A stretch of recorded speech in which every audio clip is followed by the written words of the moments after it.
of the Menagerie. It's been a while since we've come back to the ballad. We've been promising it for a long time, but we are here. And we're going to catch back up with the crew. Maybe we get like the shot of the wide shot of Patella, like from space. And we see that there's something sort of being built in the orbit, and their ships sort of like going back and forth. It looks like they're building some sort of space station, like it's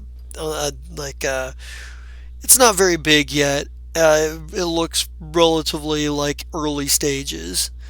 Um, and we get like the little title card at the bottom. It's like Patella, and it's the date on it is essentially 2 months after the last time we kind of like saw the menagerie. And then we kind of come in on like a closer in shot of the menagerie itself, and we do a wipe into, and we kind of like get the interior, and um we get kind of like a walkthrough on the ship. Like maybe we're kind of following like maybe we're following Crenville.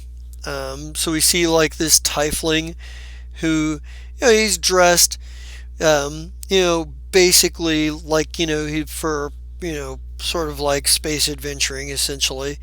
He's kind of doing, he's got a, dark black hair, red skin.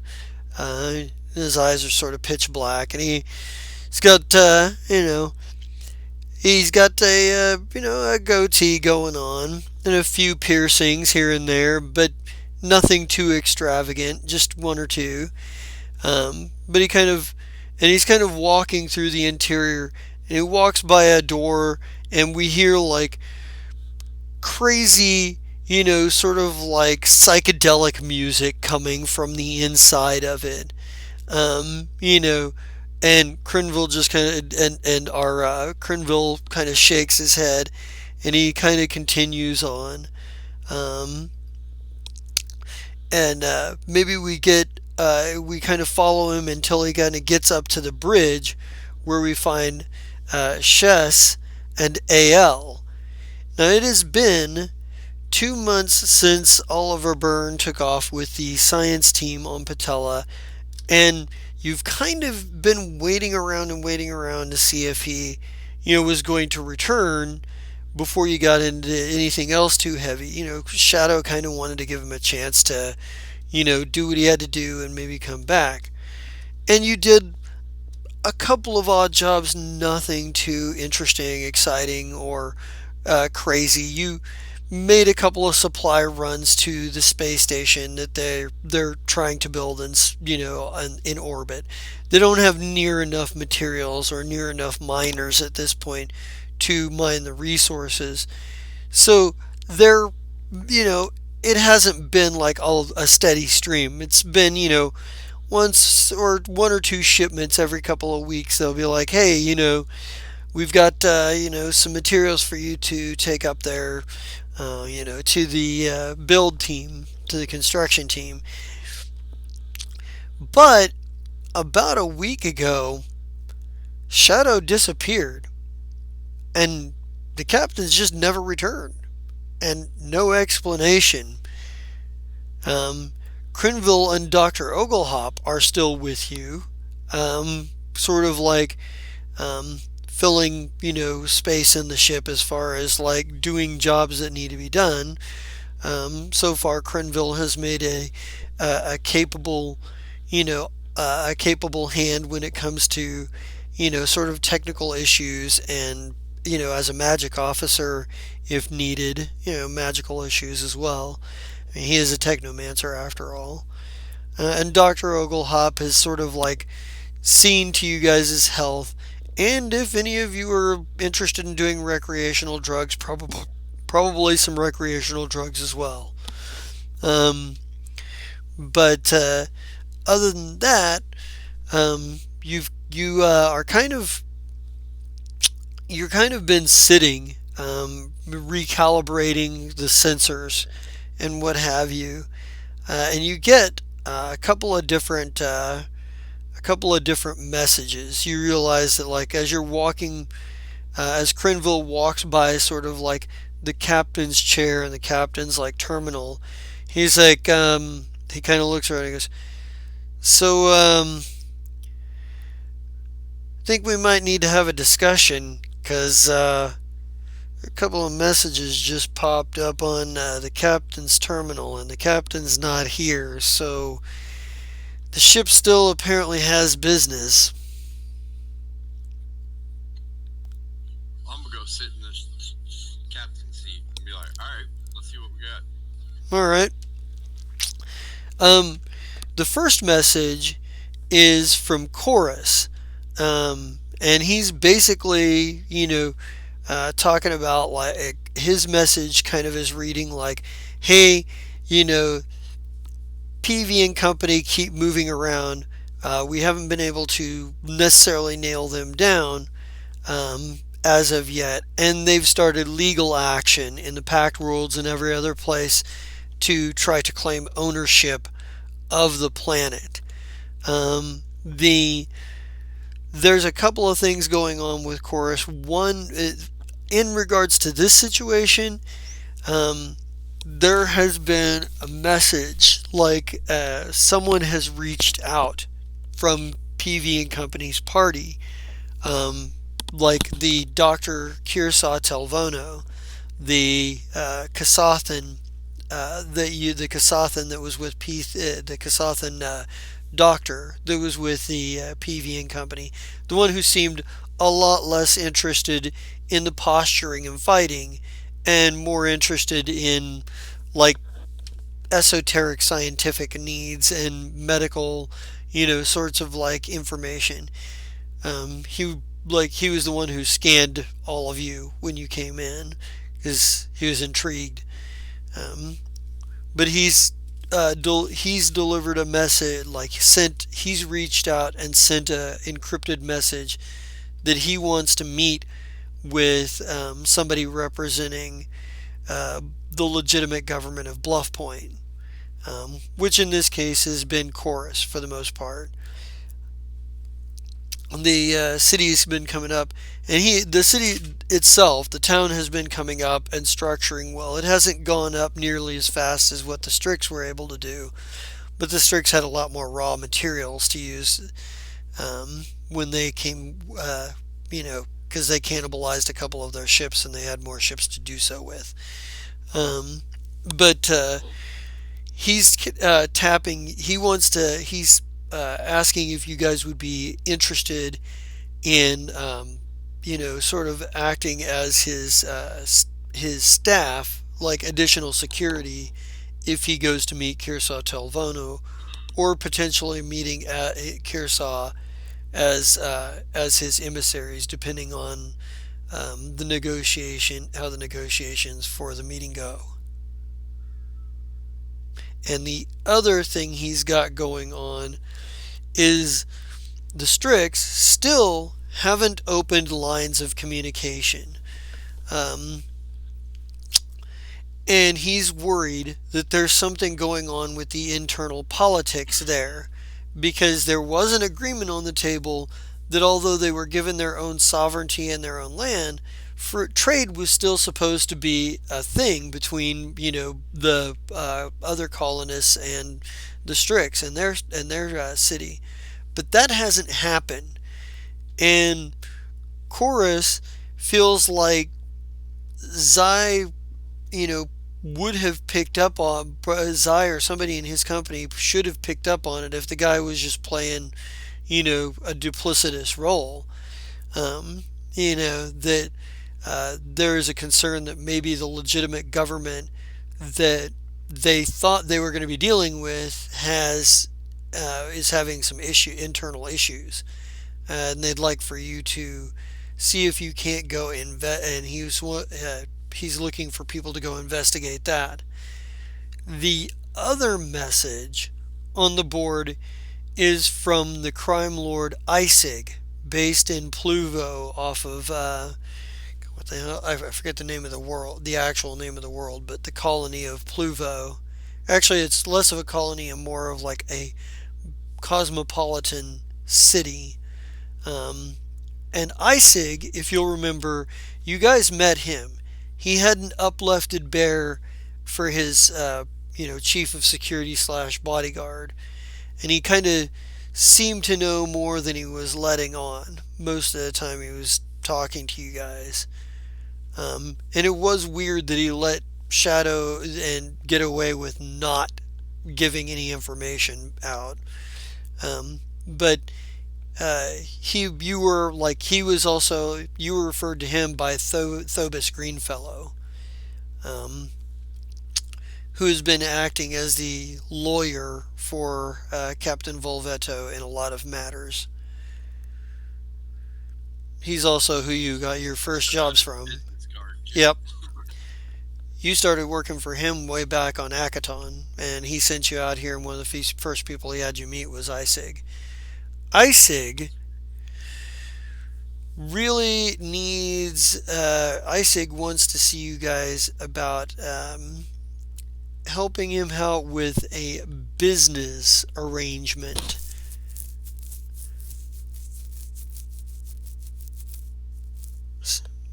And Cora, it's up to you which job that you kind of want to go after, but there is Chorus's jobs because he's more resource poor than Isig is at the moment. His jobs are offering less. They're offering about 5,000 apiece. Isig is offering double that.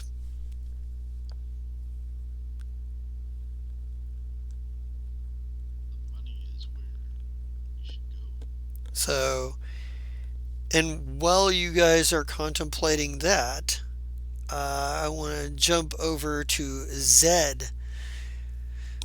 So, Zed, this is maybe this is where you intended to show to wind up for whatever purpose, or maybe this was just a way stop going somewhere else, or perhaps this was just someplace you ended up by accident somehow.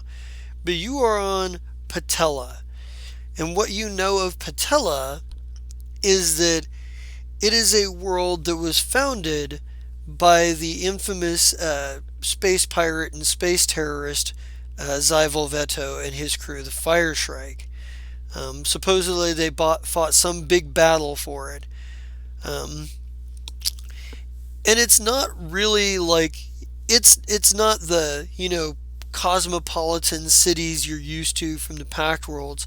But then again, being from Akaton, you kind of can understand where this comes from. People who are kind of living this close to nature, as it were, kind of have to work hard to carve it out to get to the point where you got the skyscrapers and the cities, gleaming cities of glass and steel. This is, pretty well built up for a colony at this point, but it's certainly not going to be, it's certainly not the hub of commerce that it may someday become. And it certainly has attracted a lot of immigrants. It's grown somewhat population wise. In fact, there's a rumor that there's another city that's being built under the same sort of basic governance of that Bluff Point is under. This is basically Bluff Point's colony project that is starting to get built. There are apparently other groups here that you've heard rumor of and what have you, but what you do know is you're in Bluff Point. Well, not just Bluff Point, New Bluff Point, because the colonists here used to have a settlement on another world called Bluff Point. This is New Bluff Point. And there's a bustle of activity. Yeah, a resettlement. There is a bustle of activity here. You can find various different species here. There are, of course, you know, there are, of course, a representation of most of the major races and a few of the, minor. There's a lot of elves or forlorn elves and some half elves. There's humans. There's a few noir, a couple of them. There's You think you saw a Spothane walk by, down the way, but there's a couple of Vesk here and there. There's some Isekai, going about their business. A couple of them, like, sort of like at a crossroads, sort of arguing as they move carts of supplies from one area to another. Um, and it's a temperate weather in a temperate zone, and it's actually a pretty good, little planet they've found here because it seems to have relatively normal gravity and relatively breathable atmosphere. You hear the fauna here is a bit um, out of control to some extent, a bit weird, but Ferocious. ferocious, yes. Um, Not as bad as the jungle, though. yeah, well, you haven't been out in the jungle much here on Patella, so Fair enough. so Would have. the um, would you have what?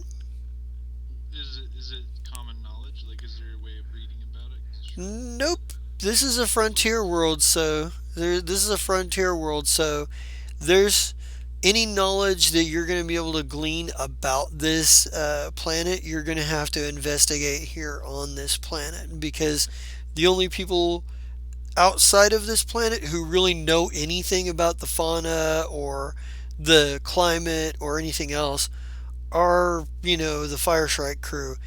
And they're kind of dangerous to be around and seem to be constantly on the move. Um, and they didn't exactly tell anybody where they were going. Um, Not really something you do when you're wanted in as many places as you are. I'm going here. Please be waiting there to catch me.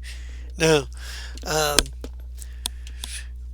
but there are some pretty good weapons and armor that get made on this planet. The crew of the Fire Strike is well known for their weapons and armor manufacturing.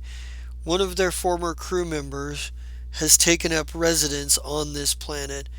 One Elgas. He's a Bore Vesk who makes really good weapons and armor. That's something that you probably would have heard about, like in the by the by, because you'd have heard about the first part just from the legend, and the second part because you're here in town, and people would be like, yeah, yeah, they'd brag about that shit. They'd be like, oh no, we've got one of the people who was making weapons on the Fire Strike that makes weapons around here. He's really awesome. His name is Elgas. Um, but you've been hearing about a few other things around here. There tends to be, like other colony worlds, plenty of work to be done. Plenty of people willing to pay, a wage of credits to take on various dangerous and or interesting jobs. Um, there's only a couple of ships that you've heard about that hang around Patella much that have been hanging around Patella much that would be more mobile. One of which is called the Menagerie. The other, and they're in dock from what you understand. But the other ships are sort of like making runs back and forth to the space station right now. constantly moving back and forth. Yeah, they're they're doing work. Um, but it's not hard to find places to eat or drink. It's not hard to find places that you could gather information or work. What is your first order of business here on Patella? Like, what are you looking to get into first? Well, I would be interested in probably anything that would hold knowledge, whether it be libraries or I don't know if they have any kind of ruins or anything like that would be interesting. That's landmarks. Probably be another reason we'd be traveling here. All right. Yeah. So there are abandoned bases that you've heard about because they're Actually, let me see. Let me get a diplomacy check from you. Where are you going to go to sort of ask around about this?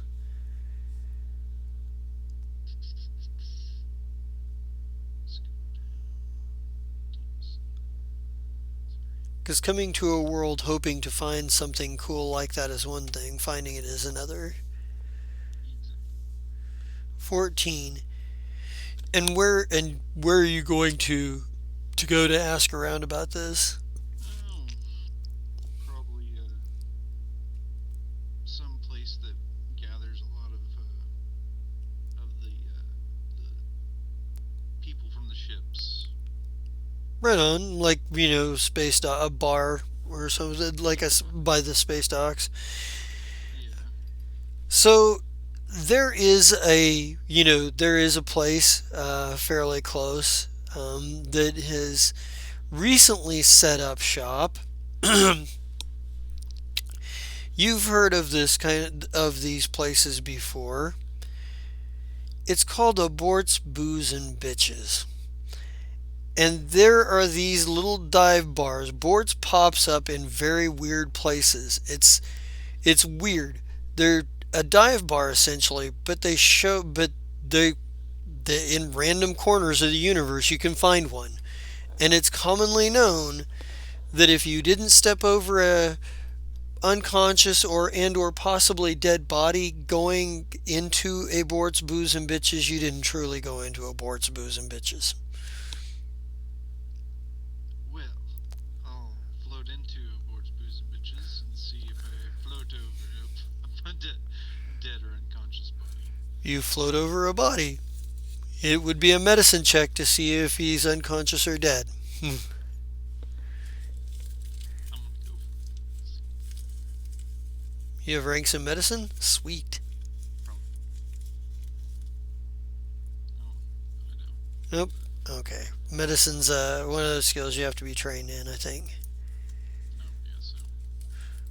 I Ignore. would, you know what? I would accept life science if you have that.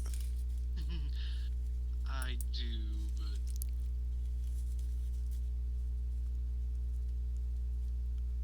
not necessarily.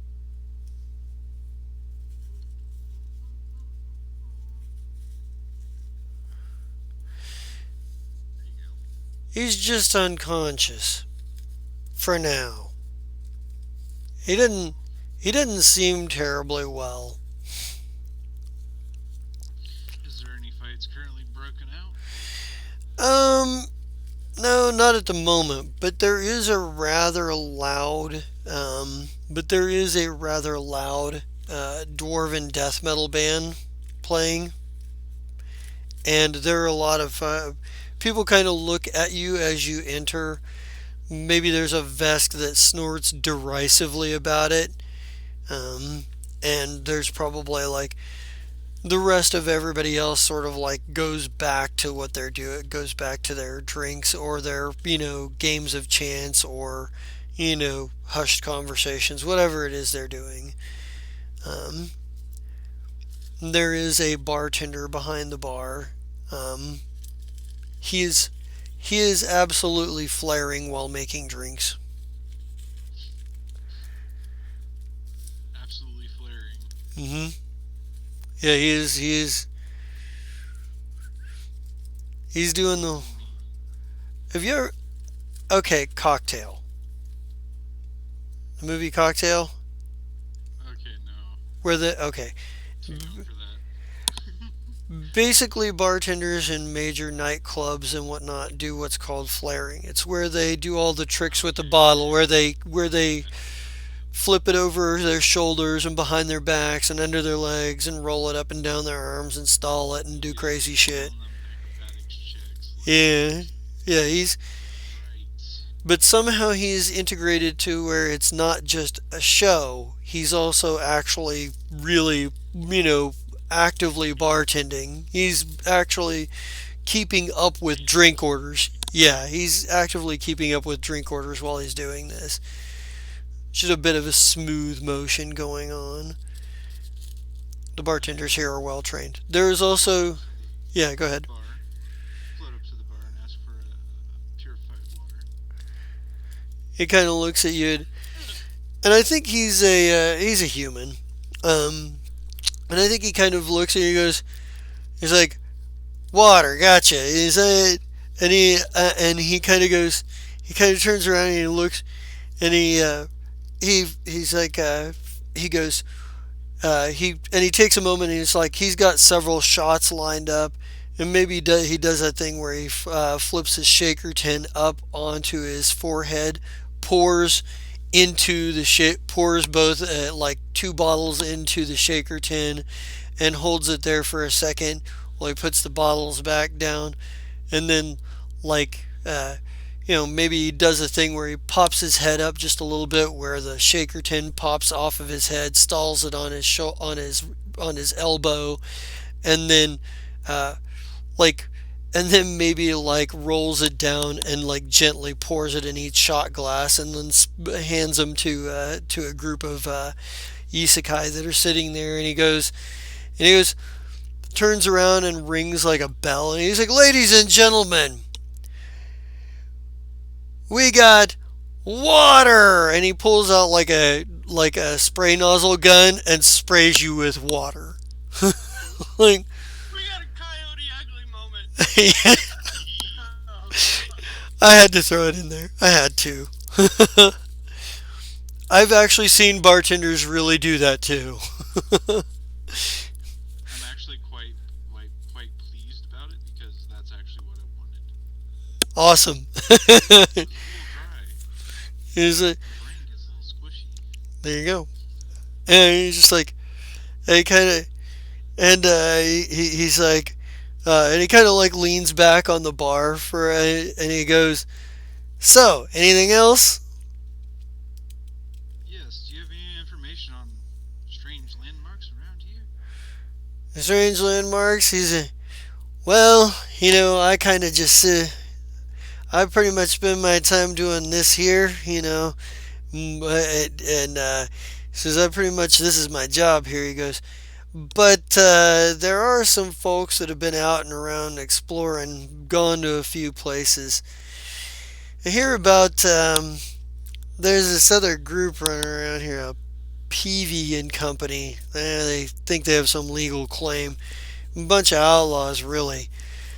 Um, Pretty sure that if Zai were to come back, he'd be dead set on squashing him. But yeah, I guess he's got other business. The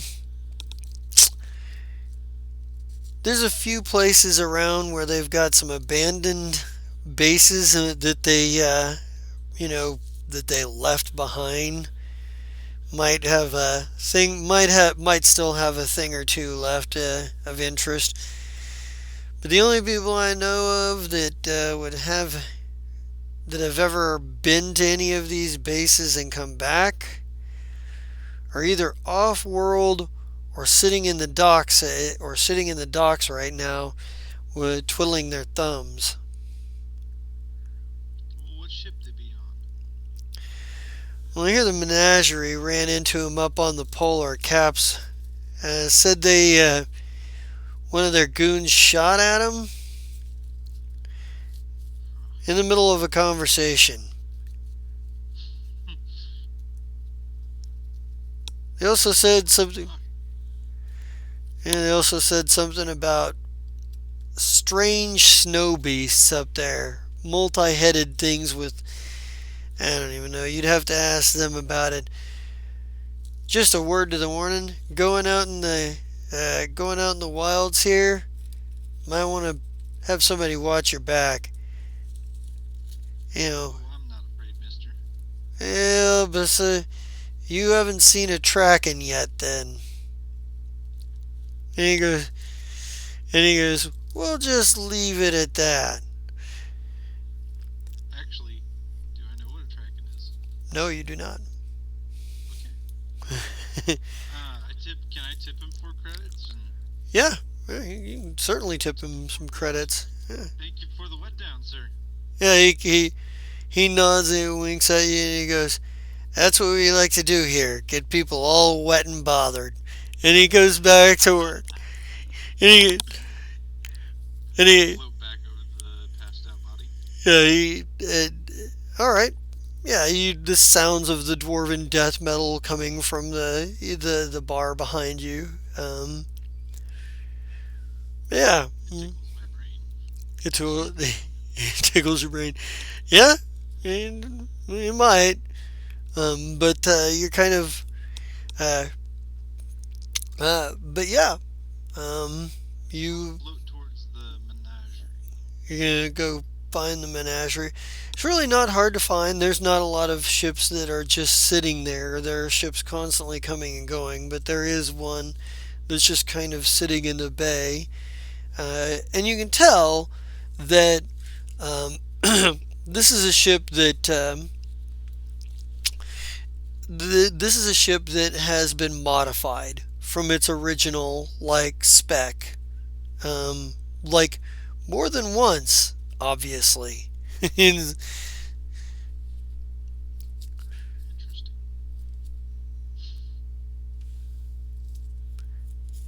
What kind of weapons do you have on the outside?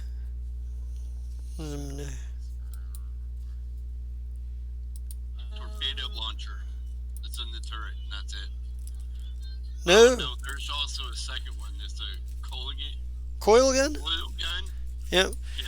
yeah. So they've got double turret on top of the ship. One's got a light torpedo launcher, and the other one's got a coil gun on it. A light coil gun. Alright.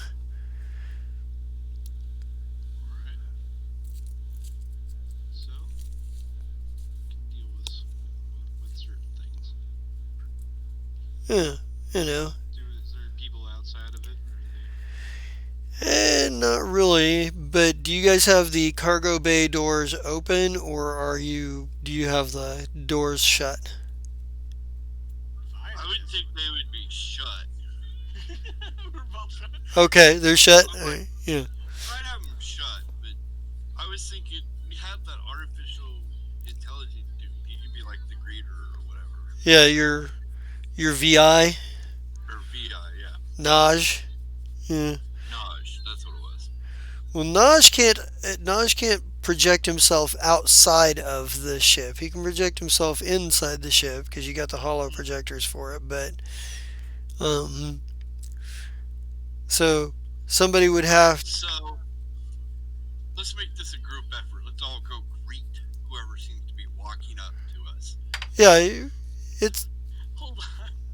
No, There is a bit of a disagreement with Chess actually with AL a little bit. I'm gonna say this right now. okay. Yeah, yeah. Cause like the job discussion like AL was completely not like just completely doing her own thing in Mhm, Alley, mhm. and of course, she kind of like turns around and she's sitting in Ollie's chair. It's a huge chair. We all know this because it's a giant bear. Obviously, she's been missing her crew members, and I hope you'll allow me. But she has a giant stuffed plush bear in Sure, place to kind of sure. and I like it. she spins around in the chair and is like, like this. I don't know. I like Corey better. I don't know like about this other guy. You say he has lots of money, but I like Corey. I like Corey, and like what do you think, Captain Shady? And then like looks at the captain's chair, sees Chess in the chair, and then looks down and sees another plush that's a panther.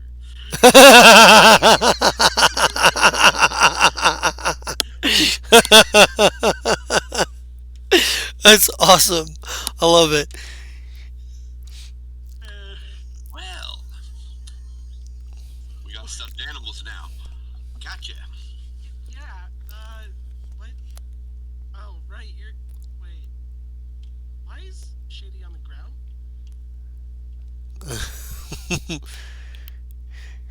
Oh, you got demoted. Oh, he did. But Crinville just face palms. Just like fucking like so wait, and then Yeah, Sees the future. yeah, yeah, yeah. You see that there is a contemplative, floating in your direction. You guys have been to Akaton. You guys actually used to work on Akaton, well, so yeah. Big old brain with like limbs. Brains and limbs. Actually, is I don't. I'm looking on Twitch and it's not actually coming through with my image. Do you see my image? I see it. Uh, oh, you're. Is it I did see you from. monster? Is it Oh, monster or is it the brain? oh, Mine, on mine's the brain with the little black silhouette, and there's like Yeah. a gold hue around it. what? It's I'm probably not watching. showing I'm up on looking. the. I'm watching you guys Did on you Twitch change the here. image when you after you logged in to the game? Yeah. Because it No, kind no, of no. just I sticks did it around if you before. overloaded it. Yeah, I did it Okay. before because I knew it messed it up. So Ooh. I don't know. Oh well. We'll But fix yeah, it. Oh, little brain with like limbs. yep. Ah, Giant brain, tiny little withered I'm a limbs. medium crit. I'm a medium creature, so Yep, take it however it is. yep. So, okay. I'm yeah, 5'2". yeah, That's weird looking. Let's yeah. go talk to that. Okay. Which, And then like as Chess is leaving, you just see me like trying to pull the plushes with her. Crinville It's just. not going to be an Shh. everyday thing you're going to carry around with you everywhere, correct? But they're our crew. Of course they're gonna come with us. that red shirts. Okay, maybe I could accept it for a short time, but eventually. Nah. Alright, it's cool. Never mind. Let's go talk to this brain looking thing. Okay. So I guess we go out. Oh, Yeah, yeah. So, are you guys open the cargo bay door and you you see a contemplative there before you, and Zed, you Hello, see. sir. What can we do for you? Let's get a physical description of Chess and AL since Zed's never met them before. This is the first time Zed's meeting them. So, obvious. It sounds like Chess because my character's gonna be pulling plush. It's gonna be the second one to emerge. But if I were to describe it, I'd be stumbling out trying to pull a giant bear plush and a panther plush. With blue hair, I think it's a blue jacket, blue eyes. They're like light up eyes, blue, black, instead of the whites, and like it looks like electronic, like irises. And like the collar around the neck area is lit up blue, and it looks kind of like the trench coat is closed, so it looks more like a dress at this moment. so an And it's android, 5'2" yes. for an android. Mm, yeah, clearly this person is an android. Very clearly. Mm, Yes. let's get a description of Chess. Alright, Chess is a skinny, like, plain looking thing. It's kind of like in a pilot suit type thing. It's green. And she's got these two little antennas that stick out where her face and her long black hair kind of sticks out. With these cool little gloves that kind of whatever. She's like, hey, looks dignitary a little bit, but she got those little antenna things and a green pilot type suit. Do a long wave from one point to the other. Hello.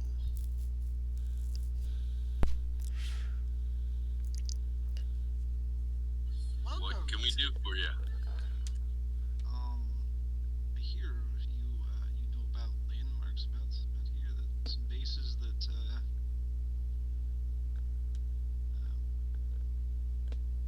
some bases that are around here. Oh yes, Captain Shady took us to a few of them, right, Shady? looks at the flesh.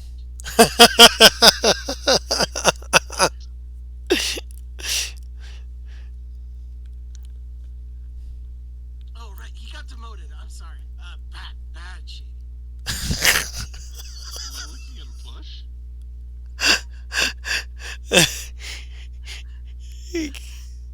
Yeah, that's it. The If they android. have eyes, you would see them roll, but they don't have eyes.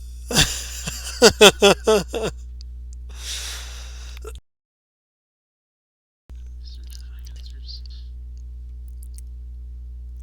So, yeah, no, I think we have a few, we have some stuff on the computer, I think, lying around. I don't know. Yeah, I've been any busy, information on this planet. working on the ship, pretty fine, at You've been here a 50%. while? Yeah, yeah, yeah. Oh, Well, anything you could it's tell me been, about this planet would be great. I'd like oh, to study it more. I mean, like a lot of the like sciencey, like bio stuff was handled by Ollie. He's the giant bear right there. Um, he has a lot of cool files. I don't know what they Is all there mean. really a bear there? Is that a plush? It's a yeah, it's a plush bear. He's I mean, and the thing is like I stumbled out like dragging these plushes. So like I guess like the panther's kind of leaning up against the bear, and the bear sitting kind of. So I'm gonna kind of float away from AL and kind of focus my attention towards chess and see if that gets any answers. It's okay. I'm trying to fix Shady right now. Is your android malfunctioning? It's moment to moment. He's got different things that you just kind of roll with it. He's helpful here and there. I can Anyways, look into that for you. okay. Dirty look. I mean, he functions. He just has a weird personality here and there. We just kind of roll with it. It's kind of entertaining here and there.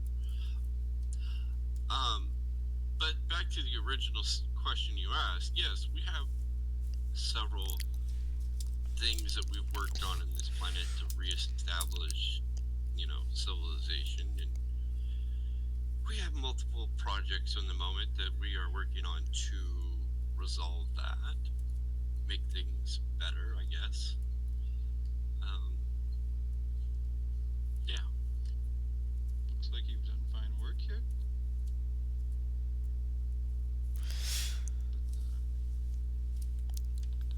But yeah, any information you can tell me would be great. I'm looking for mystic information.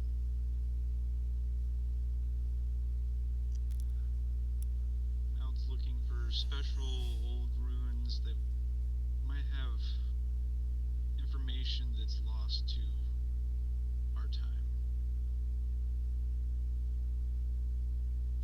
Are you talking a bunch of stuff that's way over my head?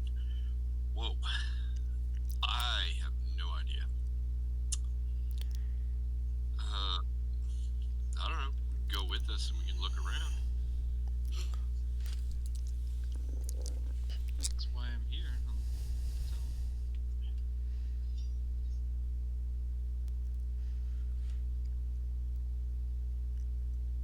and this is all with my actual vocals, which are a thing. They're just very quiet. right.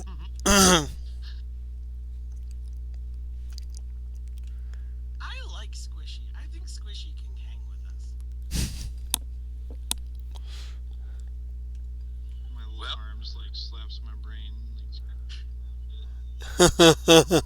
doesn't really like reach the top of it. I think yeah, I think maybe you probably hear from the cargo hold like some rummaging, and then just like uh, you're from like, hey, like, where's the hey, where's the fortunate trinkets, man? Like, where we? I was hungry. It's just kind of like, oh wait, nope, I found it. No, no, wait, those aren't the fortunate trinkets.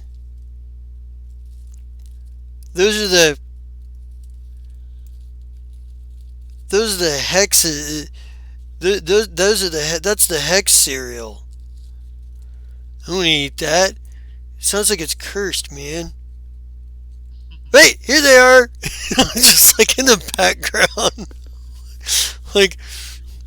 like you like Al, Al and Chess. You had almost forgotten about Doctor Oglehop until he was just like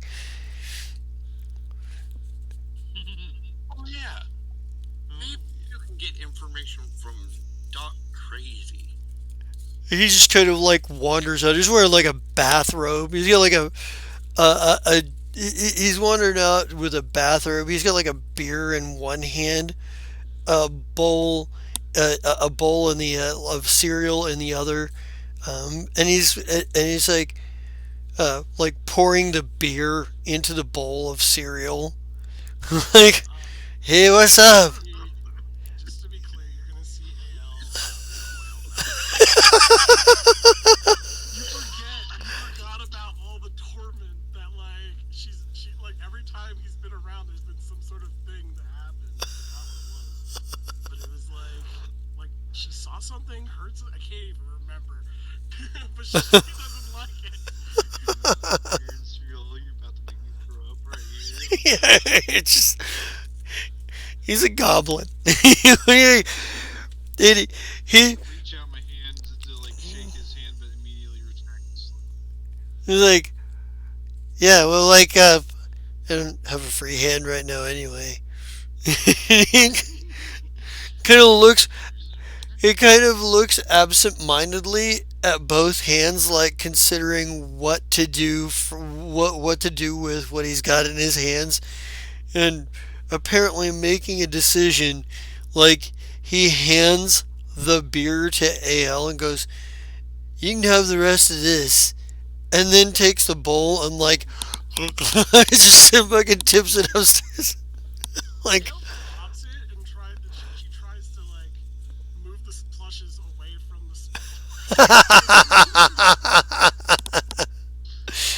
Enough with plushies.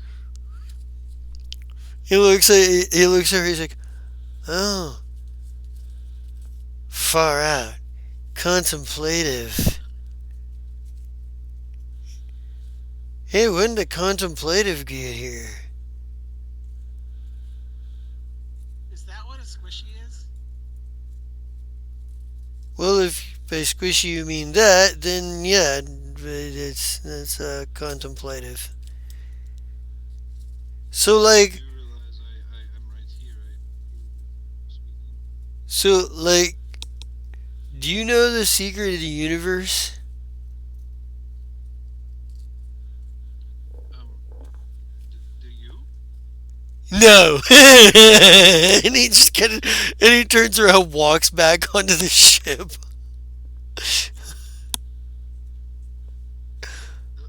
Where is he going? Oh, he does that. That he was going to give me some information. Yeah, you're gonna have to follow him, honestly. Okay. I just float right on past the android who's that's appearing to malfunction. Wait, you haven't talked to Shady or Ollie yet. I purposely avoid AL. I float right on. Keep that 30-foot distance. Social distancing. It's important. You don't catch something. uh, they got the yeah. If you like, he are you you're just gonna follow the goblin onto the ship? Yeah, I kind of figured that All right. Well, I was just all right. Very literal. I don't really Yeah. understand anything else. Yeah. He's just kind of like the it, he kind of walks it like if you kind of follow him for a minute. First of all, you're gonna look like going through the cargo bay. You can see they have several crates in here. Not all of it has stuff in it, but I believe they have. You guys have what, like a goblin junk cycle, a exploration buggy, and what else in there?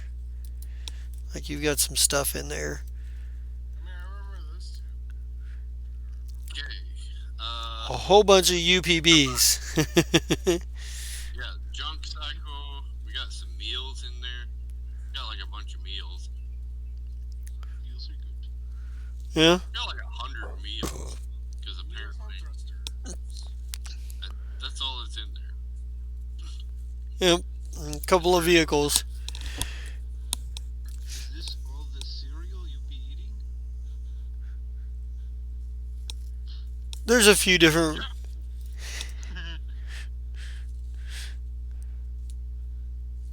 You probably hear something from the hallway ahead, like, "Hey, so Grenville, the shopping list, man. I think we're almost out of the fortunate trinkets. You need to get some more, man."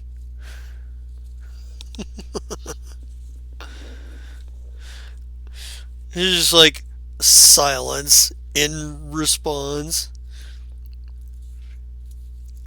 And they kind of go the and if you when you do catch up to you do kind of like going through the hallways, you'd probably walk by the science lab, the tech lab on the way. Is And it impressive compared to what I'm used to? it is a fully functional tech lab. You can it's exactly what you need if you decide if you're trying to build items or like take items apart or you know build experiment mechanical experimentation and stuff of that nature. Um, It's been pretty fried though. Just a Only little follow. 50% more pretty. I mean, Ale is trying, but I mean, like the plushes get stuck every now and then. And I just imagine that like the tech lab now has just like pink streamer ribbons like taped to the walls.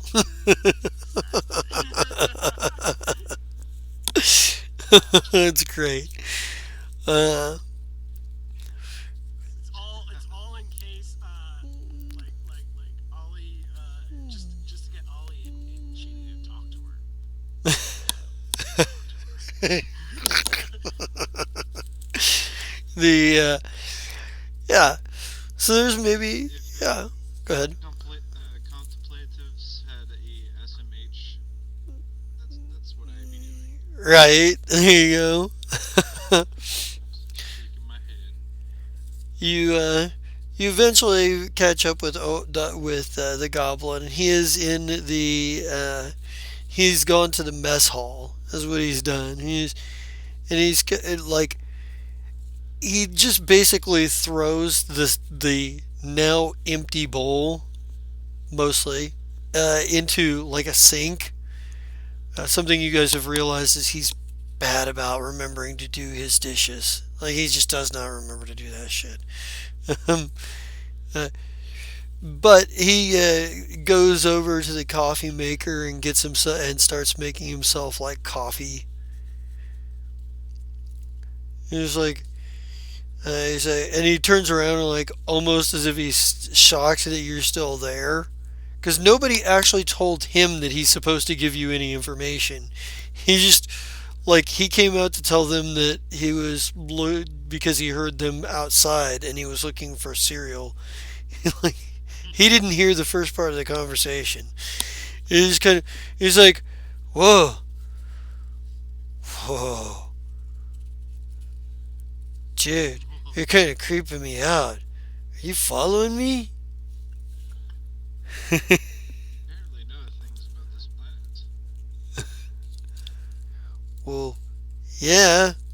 I mean, I've been here for a little while. Like,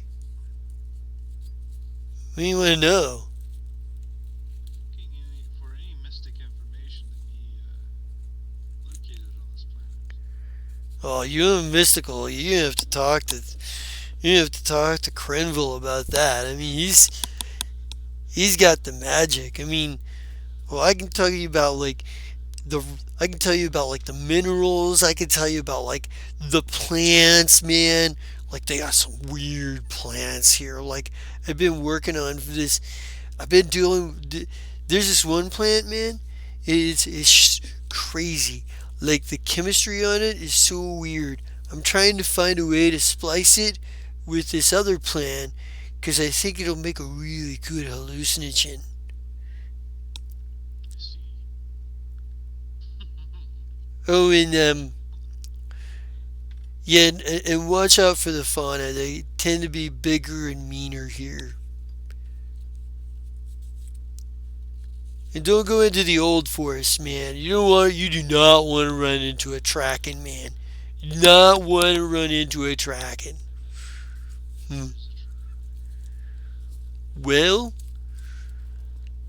my understanding of it, and I've only been able to get a bit of a small amount of research done, but they're large creatures resembling the krakens you'll find in like some planets, like oceans, but they live in the trees, man. Like they'll just like these giant tentacles coming down from the ancient trees. You just snatch people up and just away they go. You don't see them again, man. You don't ever see them. It's weird. Like, what would a creature that big do with a creature like the size of, say, a person like you, or, and then like points at like Crenville as he's walking by, or him, like like quite easily ingest them. yeah, but there wouldn't be enough nutrition to sustain something that big. I mean, they'd have to eat a lot, and there haven't Unless they been. have a way of hibernating, slowing their metabolism. Well, I'm betting that they probably have natural prey here, and I'm just trying to figure out what they prey on because humanoid civilization really pretty new on this planet. So, like, Trakens had to eat something before we got here, right?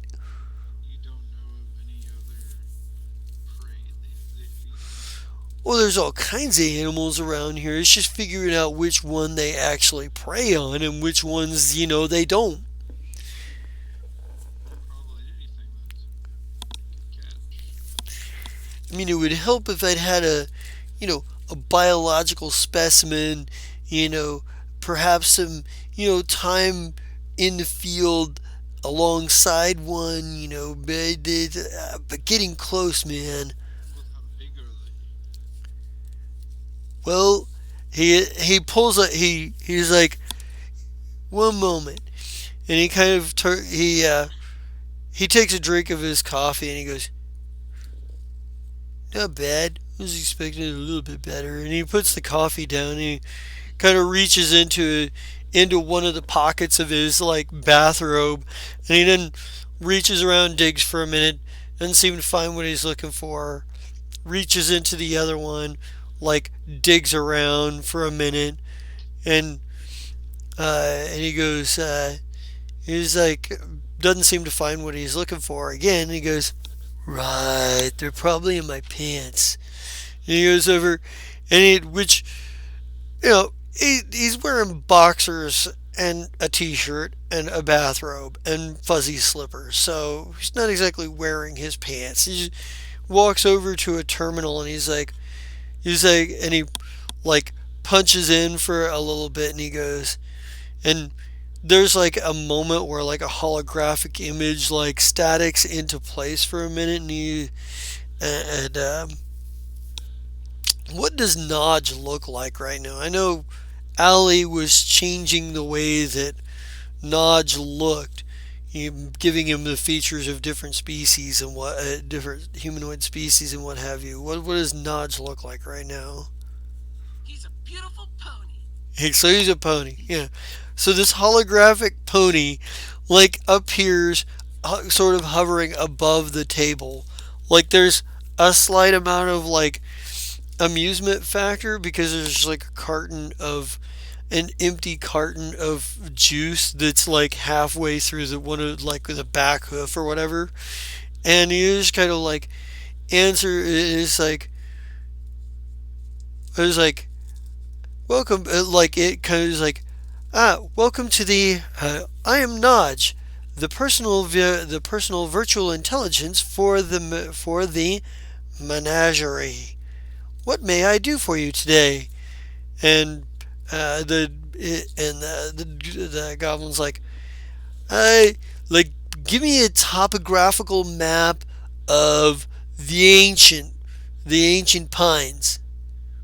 Like, yeah, this section. No, no, no. And he's kind of like, and like, there's an image that pops up of like these giant fucking trees. Like, no, the bigger ones. And he's like, flips through it. And even bigger trees. Like, no, not those. And he pulls it through. There's just like, the next picture is like overview map, like the inner sort of is these trees that look like they've got to be, thousands of years old if such a thing is possible. They're just massively like reaching into the like atmosphere, you know. And he's like, so he's like, they live in these. I mean, they'll travel to the other ones we flipped through, and for reasons I haven't been able to find out yet, but as near as I can tell, this is where they natively live. Do they ever pack up, or is it just a single one that sit there? Still not a lot known about the social structure, if any, or even the familial structure. Like I say, they don't. Not many people have survived seeing them. I'd really love to get a hold of the files from that the Fire Strike had, but as far as I know, there's been a lot of attempts to try to find out, but Cora's put an end to that because too many research teams went missing. Does the ship not have thermal sensors? See, that's the thing. There's a lot of weird there's a lot of weird climate effects here in various places. I've been finding that there's some reflective off of the minerals that have it plays havoc with sensors in some areas. In others, it tends to be the radiation and interference that seeps through the general atmosphere. It's not any one thing, and it's not everywhere that it's a problem. Like most places, sensors work fine, but what the place that the ancient trees that I suspect they live in, not a lot of readings can come out of there that are intelligible. There seems to be a lot of life forms in there. Correlation. I think there's a correlation with your sensors not being depleted. Beings live in those taller trees. Well, there's a number of theories. It could be that they have some sort of like natural resistance, but again, we'd need biological samples to be able to confirm that. The other theory is that we just don't have strong enough sensors, or perhaps there's something about the trees themselves. There's a number of different theories. Personally, I think they've got some ability that makes them resistant to most sensors, and it's probably going to take either non-traditional sensor systems, or it's going to take really powerful sensors to get much information. I think we're going to have to send. I think we need a real research team to go in, but Chorus says no more. won't sanction it. I don't blame them.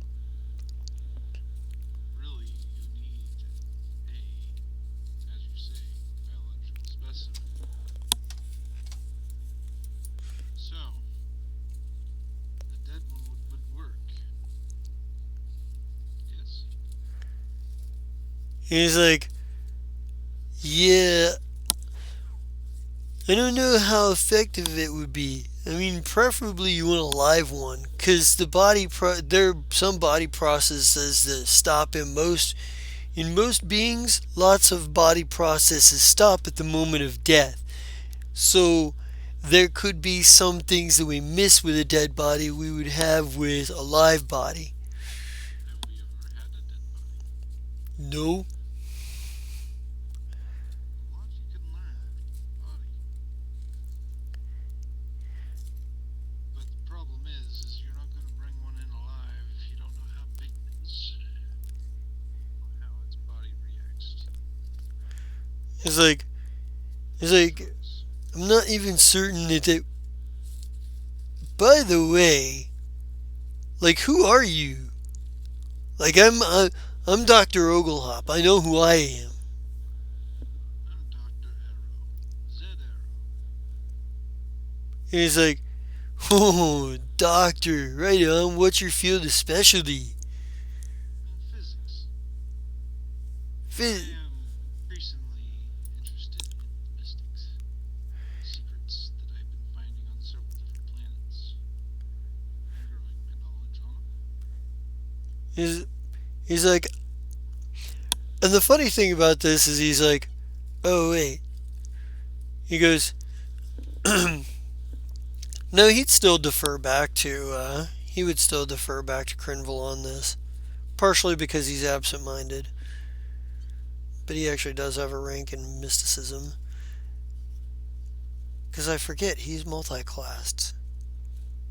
Um, but either way, he's absent-minded. He would still probably forget and be like, and just be and default back to Crinville, since he tends to focus on like herbal remedies and shit.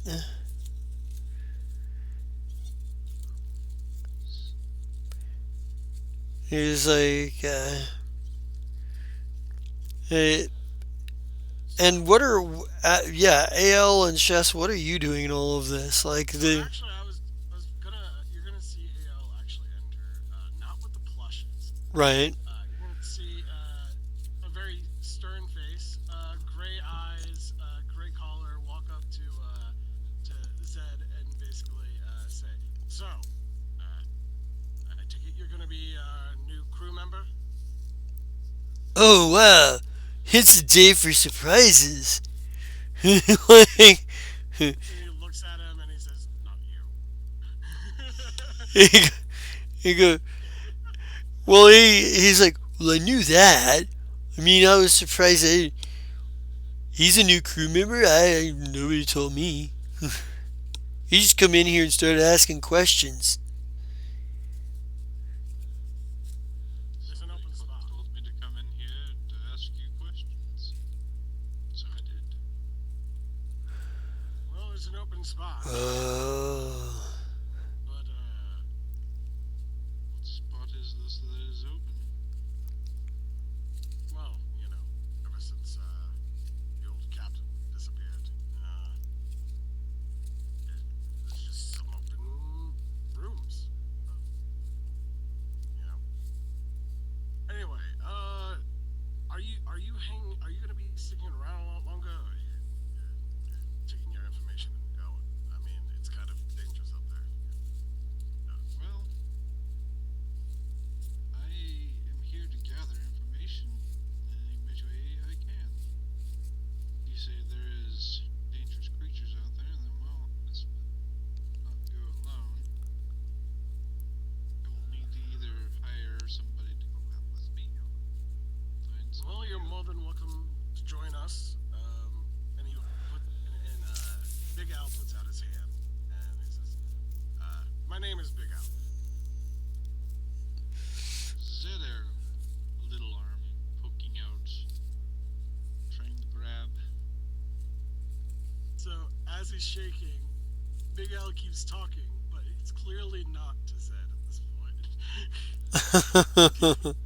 He's gonna Yeah. say, and with that, the tragedy of the Menagerie takes another. It's just, Can I like, can I kind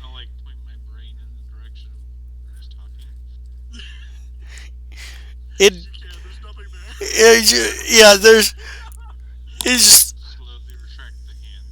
he's like, Dr. Oglehop kind of walks by. He's like, he's like, yeah, doctor, we got like our own like personal narration. And he's kind of, and he just walks off. And maybe it's the, like, maybe this is kind of random because anybody else that would be by, like Chess, if you happen to be nearby, would be like, most of the time, he doesn't acknowledge that he even hears the narration part. So it's just random when he seems to understand that's going. He's not a very long attention span. So there's those moments where you're like, but you didn't know that last time, but you say that like you know it this time. Wait a minute. Last time it seemed like you knew this. Now you don't. What? And I give him a look, and I'm just like, stick your head on straight.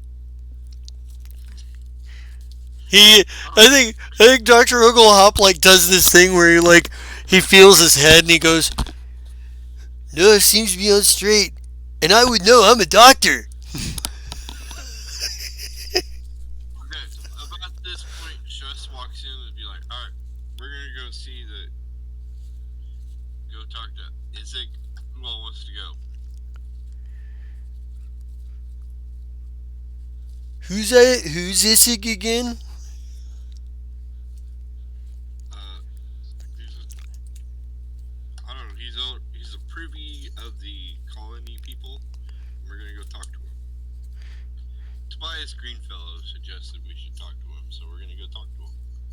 He's where He's the like, money flows. he's like, Wherever there's money. "Ugh." And I think Crenville probably is just like goes.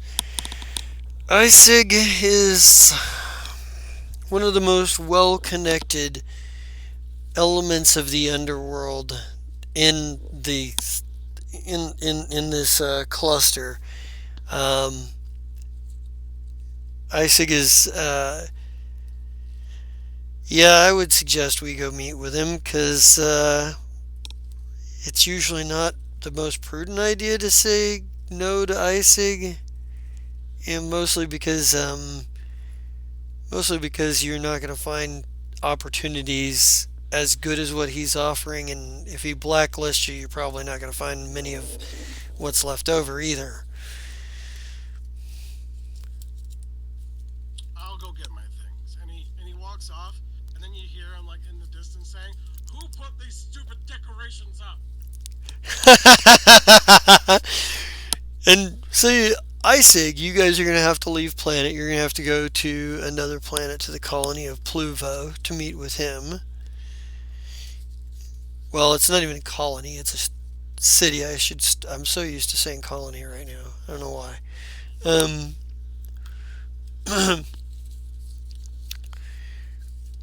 but yeah, I'm not sure if anybody else can fly, but hey, I took a captain, and I think I'm the only one that knows how to fly this fun little vessel, so I'm gonna fly it too.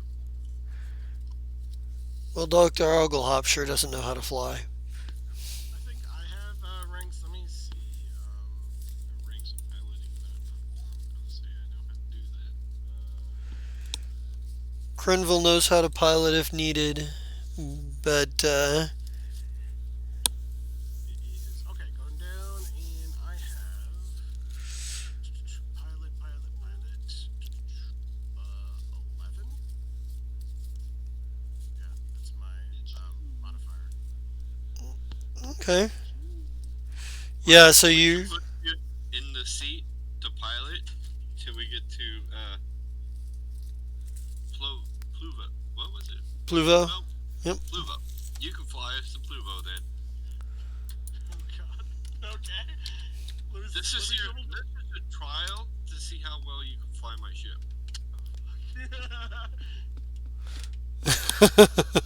Let's see. I just want to double check personality wise which one's. I'm pretty sure he's the one. But I think we forgot a big detail here. Actually, I don't think it is him. vomits out. He vomits when he flies.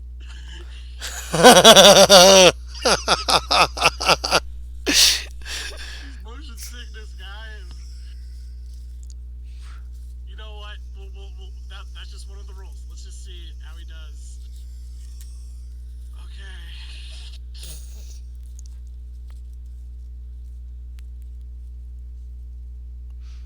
Nice, nice. Yeah, you're able to like you were able to successfully navigate the ship. And let's see, you are. Uh-huh.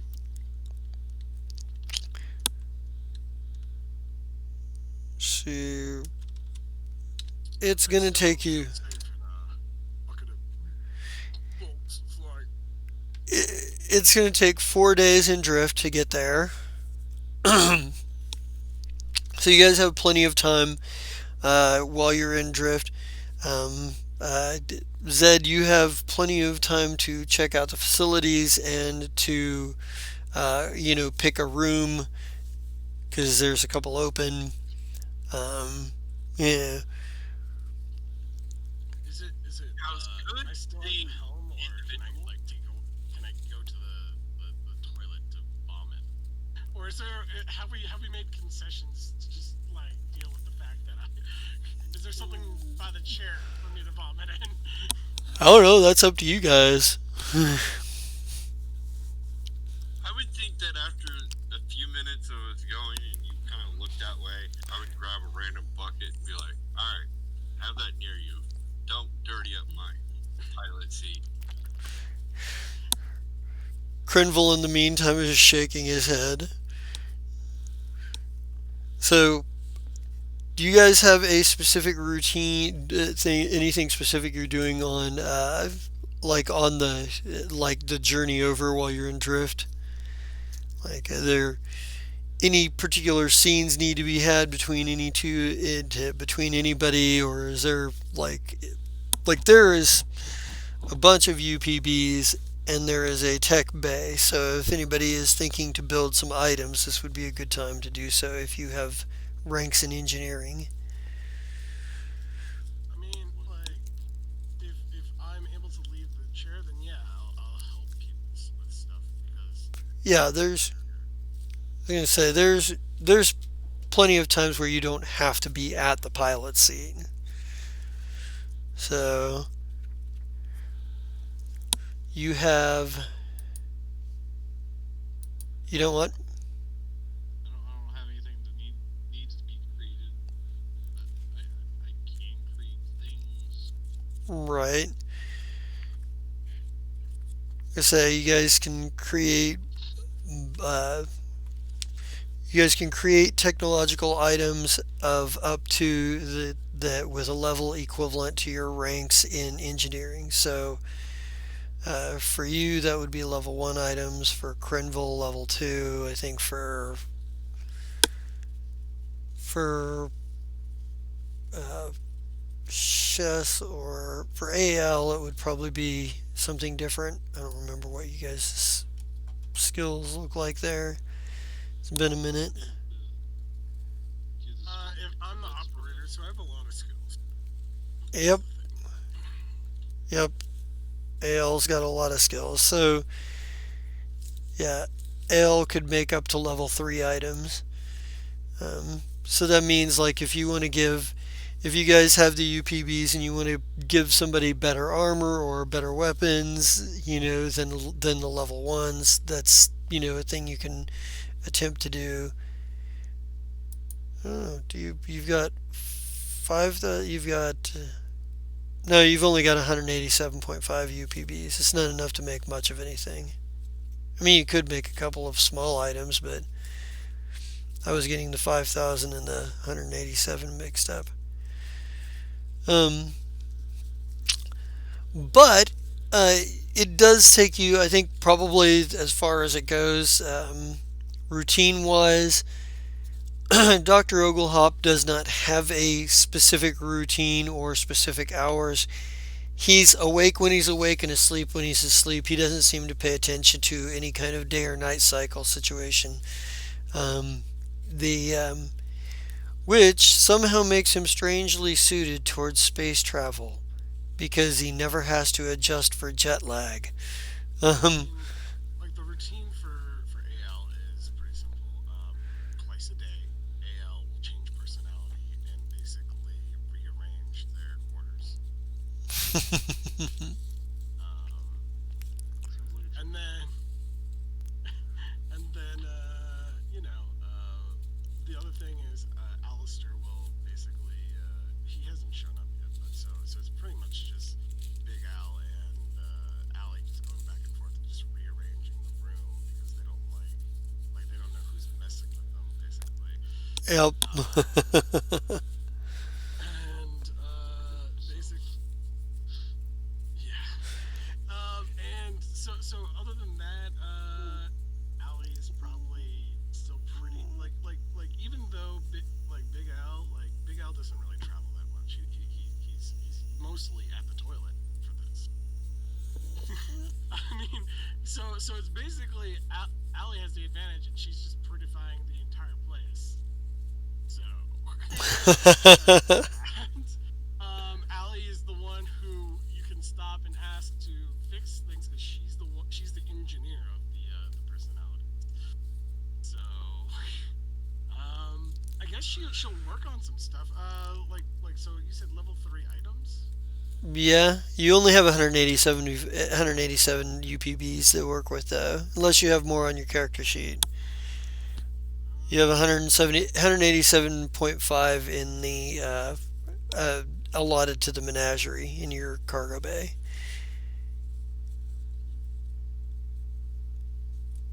do, do, do. And you do notice that, and uh, I have 0 UPBs. okay, and Zed, Well, you, my 50 I can just put in the thing. Just take them out and transfer the 50 I have for some reason. Why do I have 50? I don't know. You probably got it on one of your like adventures on Akaton and then forgot about them. Probably. I'll just add it to the ship. So I'll do. So that'll be what? 137 or 237? 237. Yeah.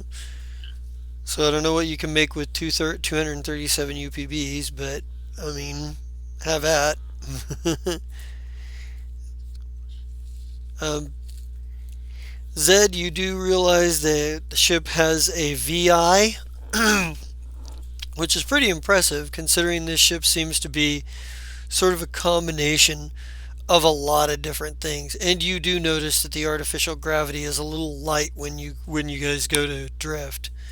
Um, for the first few minutes of going into drift, the gravity goes a little light. Seems to be some sort of like um, seems to be some sort of defect. Um, you would have to guess that it might have something to do with the way that the power is transferred when the drift drive engine kicks in, but you can't be sure without actually getting up under the hood and looking at it, so to speak. Um, Crinville will alternate his time between, like, the engineering when he's on duty, so to speak, between checking the sensors and going to the engineering bay and working in there. Because Oglehop can go in and work in there if he's asked to, but he's most likely going to either, occasionally check the sensors or just simply get fucked up and make drugs or think about making drugs and listen to like psychedelic music. Because he got high. Because Be- he got high. exactly Because he got because he got high. Um, high. Should have cleaned up your room. you could easily, if you need to, you could easily talk to, if you wanted to, you could easily talk to Dr. Oglehop while you're in drift about things related to life sciences and whatnot. He's more than willing to just talk. Although short attention span, it becomes obvious that AL has multiple personalities, and um, it becomes Crenville is sort of been the guy who's just done with it. Like you you see him you see him quite often, slap his forehead, just fucking You see him bow to face the palm. direction. Like he'll probably be at like the tech table, and you'll see Alec just like prettifying the table around him. Yeah, Like just like ready to beat the crap out of you. he just he just face palms at both Allie and Dr. Oglehop's antics. Yeah, That's why I have to deal with this. he's just like, um, for your for your part, he's guarded, and in terms of dealing with you, you do gather that he is also a technomancer. Um, but the Crinville, um, and he'll probably like his he'll probably relay this to you. It's like the at some point it'll come up in conversation that yeah, basically he's there because Isig is paying him to be on this ship with these people and act as sort of a representative for Isig's business partners whenever the menagerie happens to run across them. That he can be the one that's like, hey, um, shameless name drop, I work for Isig. You know, um, that's kind of been what he was. He doesn't seem to have been here. He's the one person who doesn't seem to be here necessarily of his own choice.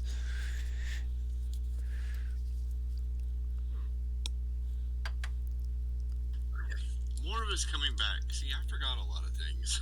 Right? Yeah, he does his job, and he does his job as expected. But you notice that like he'll discuss issues dealing with the job for ISIG, but for the most part he doesn't do a lot of socializing.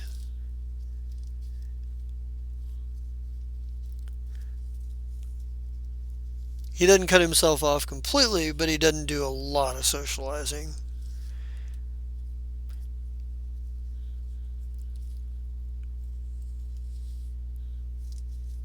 But once you guys kind of get to your destination, and we see you drop out of the rift opens, a big purple rift opens, and the and the menagerie floats out, and you're looking down at the planet and what have you, coming in for like making preparations and coming in.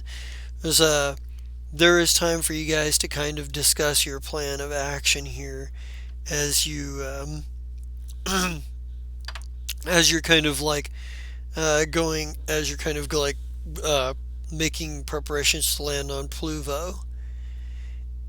And if you'll remember, Pluvo doesn't allow you to carry weapons with you in city limits unless you are registered as a security officer for the city,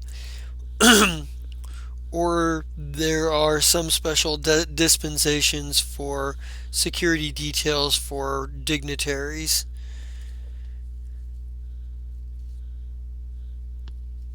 So, everybody's got their guns in the room.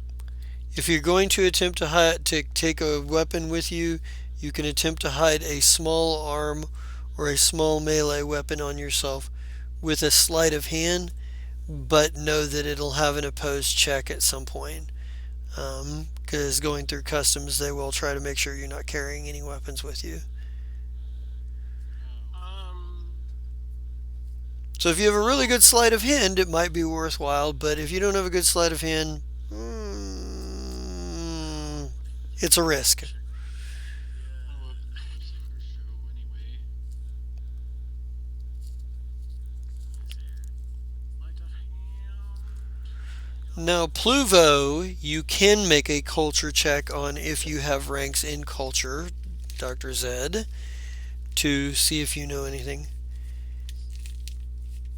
Do you have ranks in culture? I don't. Do not? Okay. So I Alright. will Sign it. hide my weapon.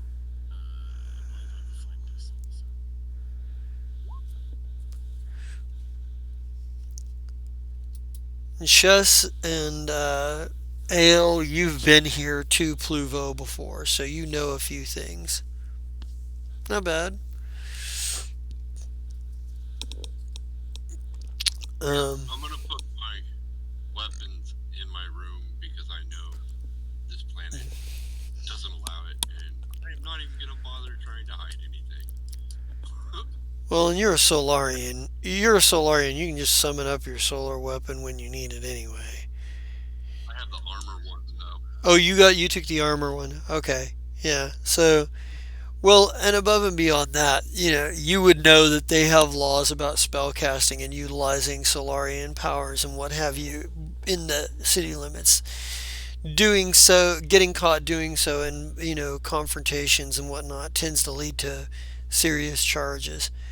Tobin Bilton tries to maintain Governor Tobin Bilton tries to maintain a neutral status between a lot of like the sort of like corporations, colonies, worlds looking for their own sovereignty and whatnot that kind of operate in the Tabori cluster.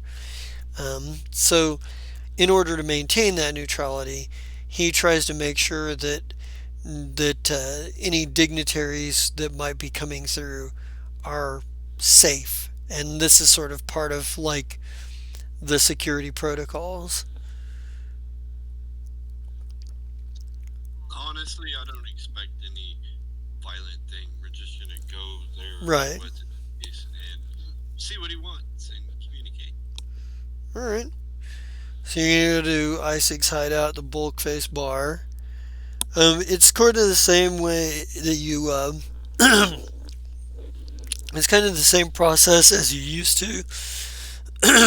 Let me first of all. Sorry.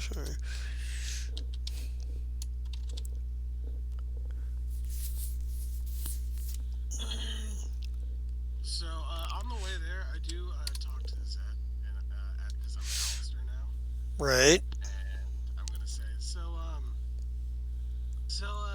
I take it you enjoyed the ride with Big Al and Allie. I have to apologize for them, honestly. They mean well. What? Oh, right. My name is Alistair, and I'm probably the only one that's well aware of everybody else. If you get my drift. So yeah, You, yeah. you're a poor malfunctioning android. I'm really, really, really sorry for you. Yeah. It's it's a thing I'm trying to figure out. It's I'd rather not be overwritten, obviously, because I'm sentient. It's not an easy fix. Let's just say I'm in contact with someone. Androids are never simple. Or never what? Sorry.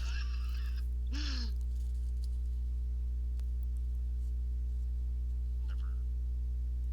Androids are never simple. Right. You poor machine. I mean, I should hope so. Honestly, I hope I'm like normal androids, but yeah. So anyway, I'm glad to have you with us. Yeah. Anyway, let's just I'll shut up now. Well, I think at uh, AL you are able to get your like they don't find your hidden weapon. You managed to tuck it and conceal it well enough. And apparently it's this guy's first day on the job, or he didn't get enough or he didn't get enough sleep last night or something. Um, the so yeah, but you get to the Pluvo is actually very cosmopolitan. It's not quite the metropolises you'd find in the Pact worlds, but it would serve as a metropolis for what you've seen out here in sort of the Tabori cluster so far. Certainly, it's bigger and more impressive than than New Bluff Point was. But Chess and AL have been here before and can obviously fill you in on what they know about the place. But um, there is you kind of see like a lot of like people look a little bit distrustful to some extent as you guys are like going through like making your way through the crowd and whatnot.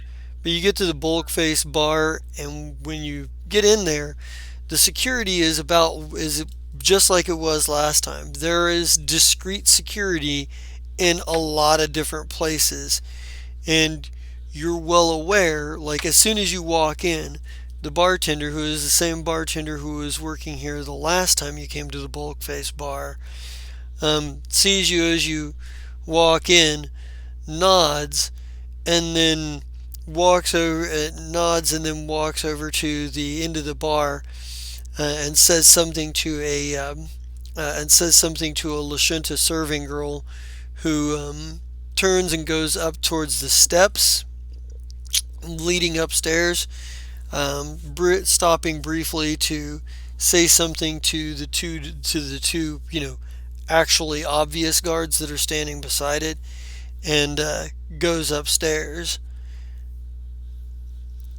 And looking around, this is like many shady bars, but this place is actually, a little bit more well taken care of.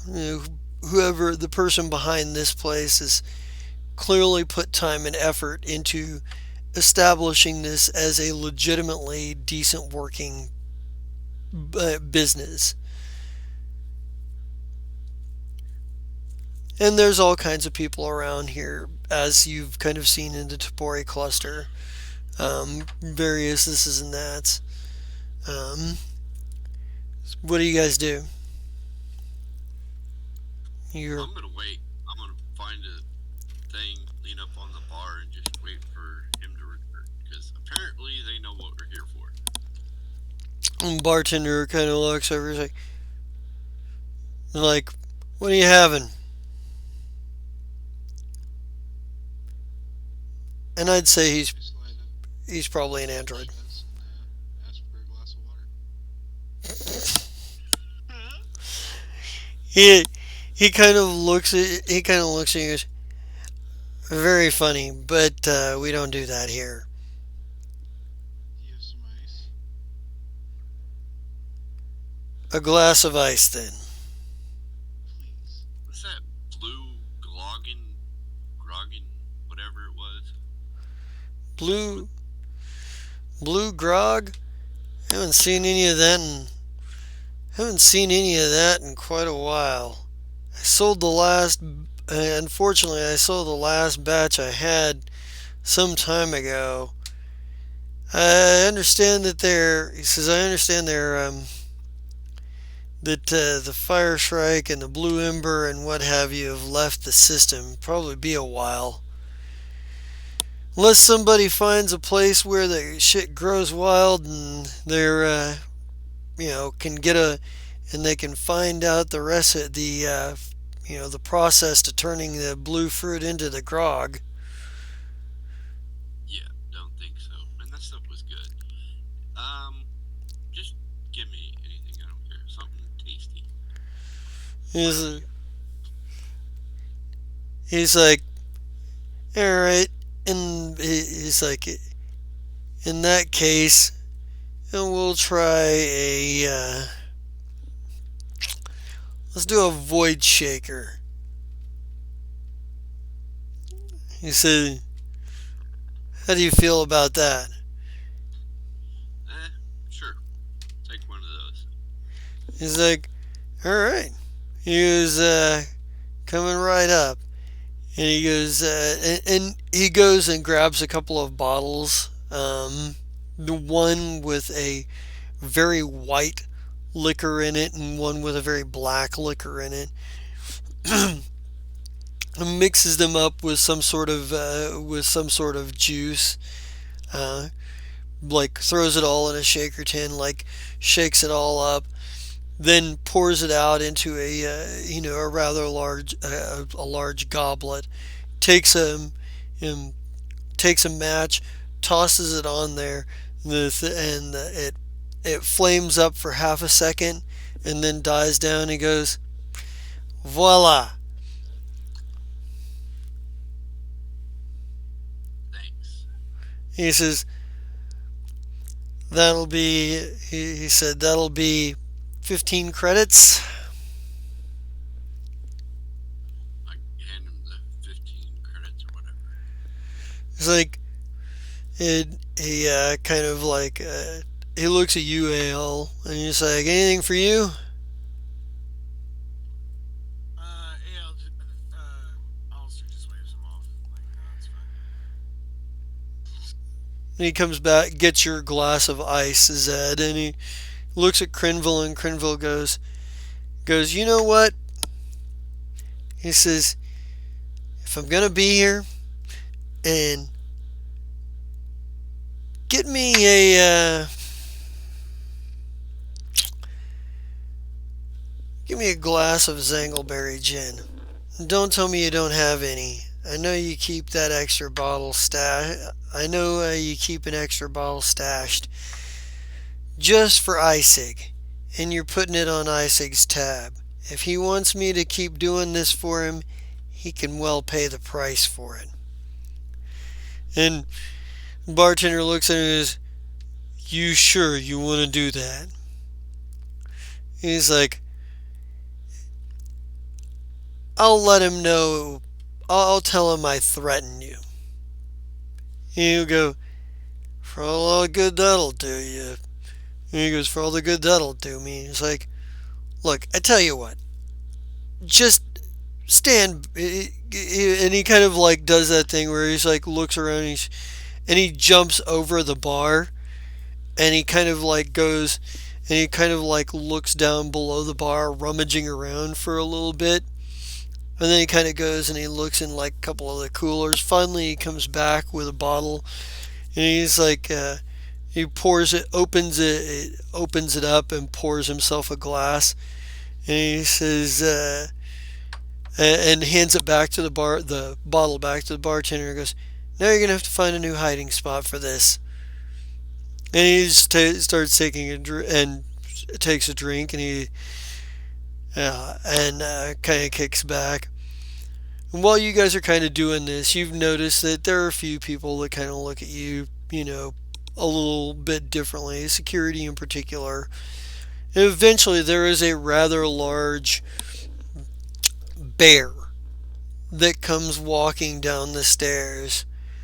And he's, you know, and he kind of walks over, and he's like, looks at you, and he goes, looks down at you, and you all hear in your head, roll it then. Actually, probably only Al and probably only Al, Chess, and Crenville actually probably hear it because he didn't know the other two. He's like, roll it then. The boss is ready to see you. Where's your captain? I raise my hand. Fine then. I'm setting the. He says, fine then. I'm setting the changing of the business arrangement won't ruffle too many feathers. He goes, follow me. I wave the other two that probably haven't been knowing. They don't know. Like, the bear doesn't know them, so I'm like, have that understanding that they probably don't have a clue what's going on. So I'm like, hey, Right. come with us. Yeah, he's just like,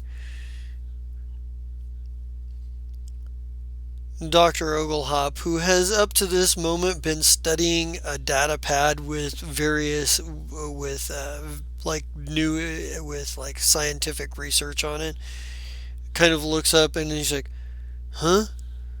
What? Focus. We're gonna go meet Isiki. Isaac. Isig. He's like, he's like, oh wow, right on. Who's he again? Just Crinville just One. face Yeah. palms. Yeah. Shush. just focus. Let's go. Yeah.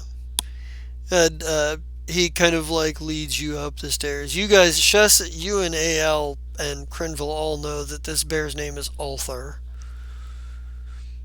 What his last name is, or if he even has a last name, you're not entirely certain. But Ulthar is what he's called.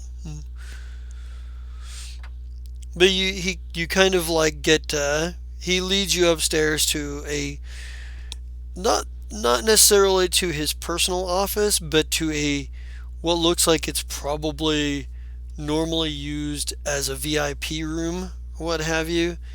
And Isig is already in there. And Isig, I believe we described him as having blue skin. He's got his hair. Whereas Crinville's hair is long, his is short and well maintained. He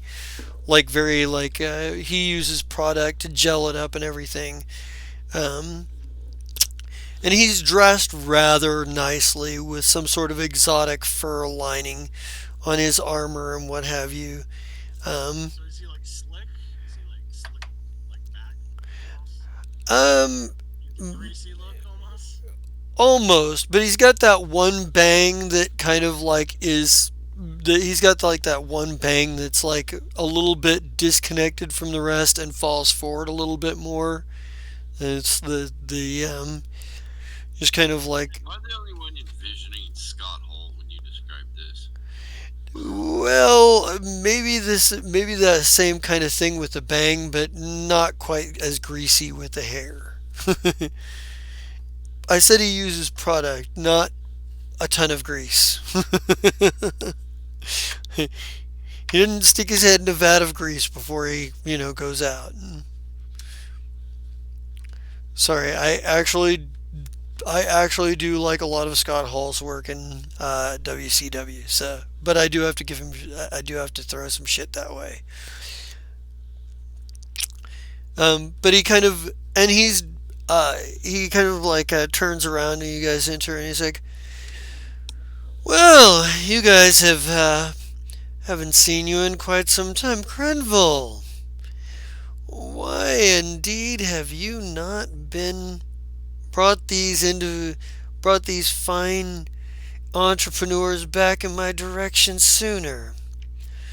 And Crenville just kind of glowers at him and he's like, he's still got the glass in his hand and he's like, of like the Zangleberry gin. And he's like, just kind of like, he's at which Isaac looks at and just undersells how irritated that's supposed to make him. And Crenville's just like, because we've been, never mind. And he's like, you, and Isaac turns around and goes, so I understand, different captain than the last time. I hope you're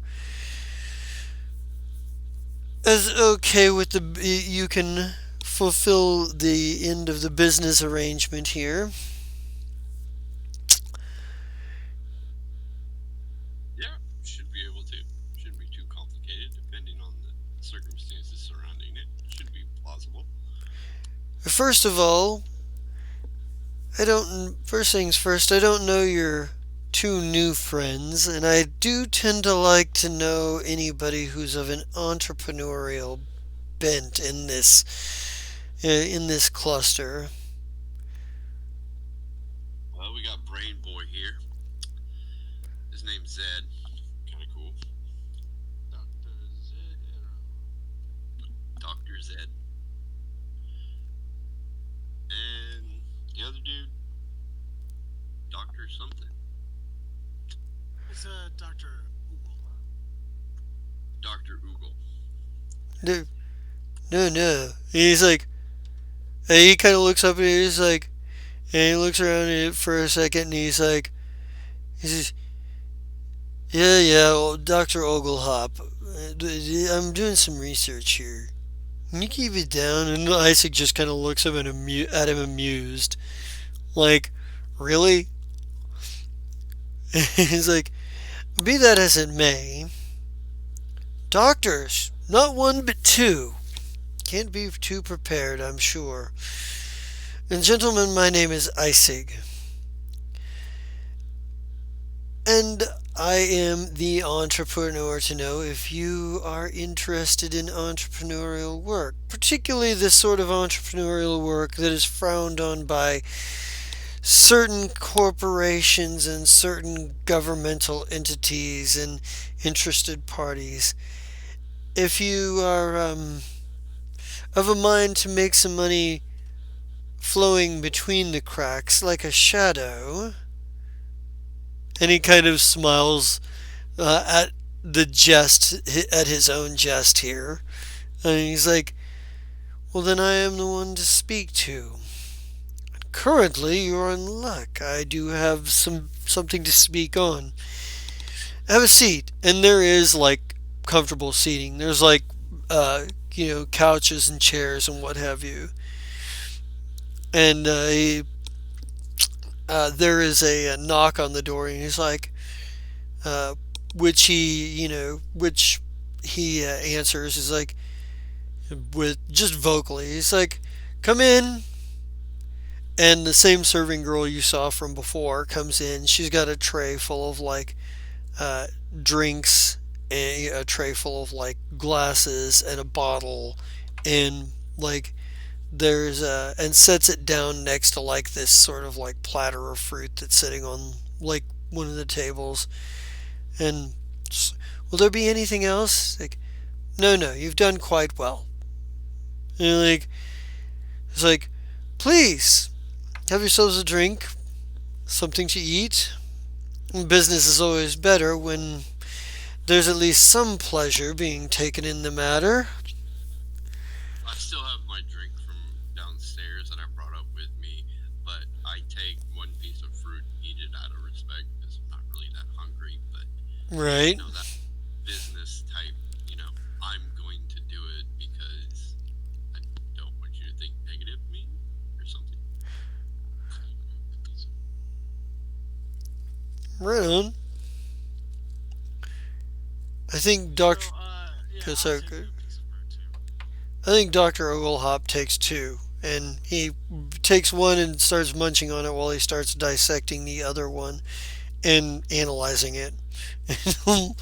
um, the he says, and he's like, and Crinville just kind of holds back. He's like, I am. There are other entrepreneurs moving into this sector and other sectors, some of which I would like to very much to keep tabs on, others I would like to do a little bit of business with. First of all, let's talk about who I would like to keep tabs on. This is something that's more of a background. It doesn't require a specific run and jump here or go there. Any information you can give me regarding agents of Nech Sidara would be most welcome. Particularly if you hear anything about House Zemlothy. Let's just say that there are some interested parties. But the job that I'm offering the credits for is a bit more direct.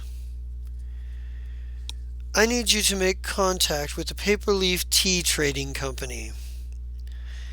They've been expanding their business into various quadrants and systems and places. I understand they've got a thriving business operating through their businesses. Their offices in I understand their offices in the Marixa Republic are doing quite well. Additionally, they've of course got their offices in the Pact Worlds. I need you to make contact with them and make them an offer. Just an overture, really. I'm willing to come to an urge. I'm willing to negotiate some sort of arrangement if they're going to be operating within the Tabori cluster. Let's just say I believe we can be mutually beneficial.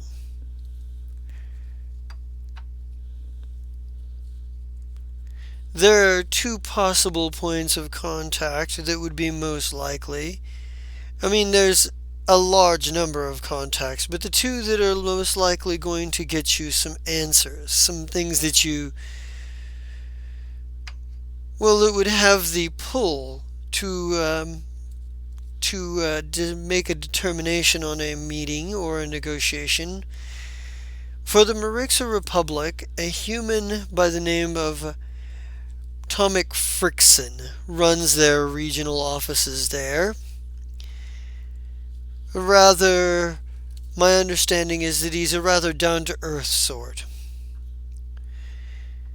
Or, but his influence is mostly limited to the Marixa Republic, but he enjoys some pull in the company, in the larger company. The contact that you could find in the Pact Worlds, most likely, however, has a great deal more pull. How much, we're not entirely certain.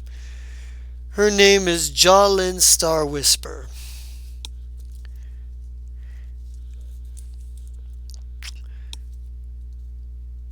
I'm offering 10,000 credits if you can get me a meeting with either or both of these individuals. Pay more if you got both. That would depend upon the situation and the circumstances of the arrangement, but it's theoretical. I think Crenville on the side goes, "Oh, it's not my place to do any bargaining here, but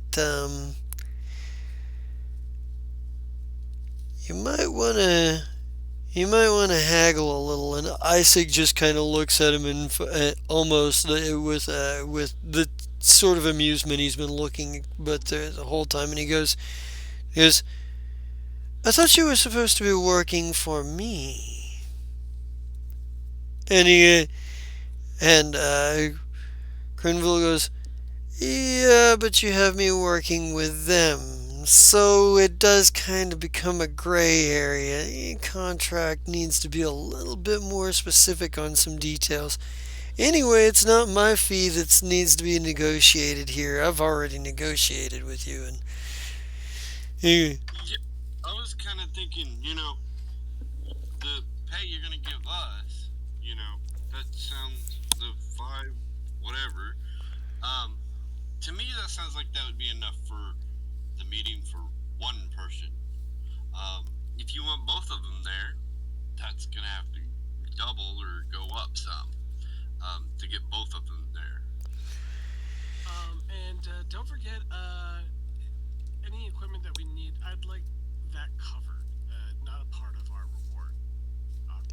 Obviously, it should be all encompassing. If we need any equipment, hopefully we can have it up front, basically provided, or just the funds. so so it sounds like we're gonna need a diplomacy check here. And it sounds like the two of you are on the forefront of this. So who's making the main role and who's making the assist?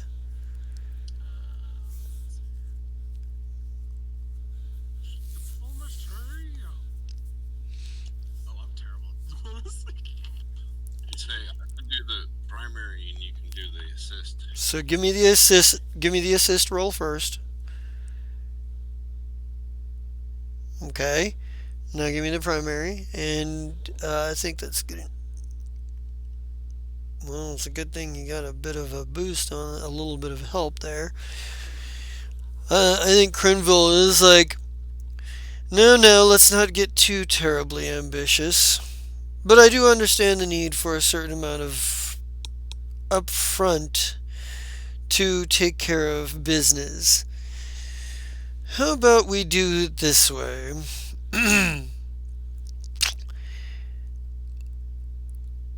we'll do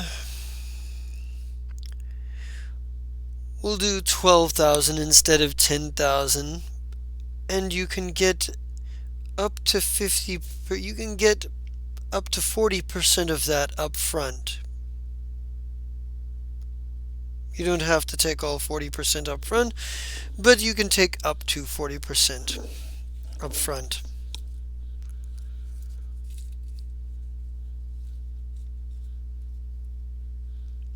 What do you think, Chess? What do you think? I say we take 35% up front. The rest of it sounds good.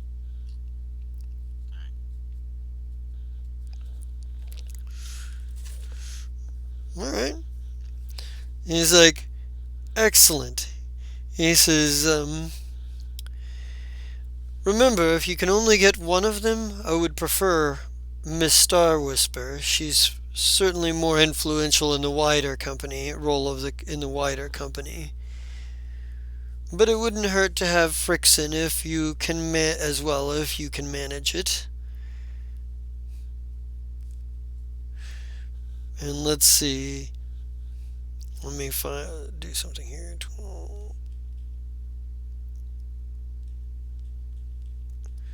So that means you're taking 4,200 up front of the 12,000. So let me make a note here, real quick.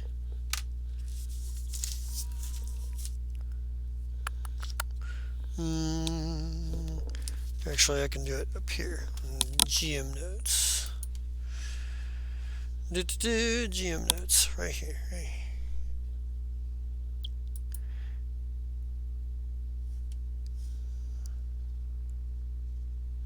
Okay, so and we go. Huh, that's funny. Job Just like ISIG. I couldn't hear anything. Ooh, that's not good. So it was up. I was looking at some stuff. Sorry about that.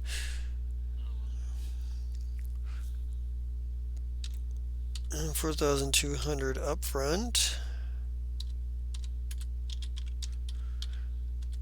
Let's see.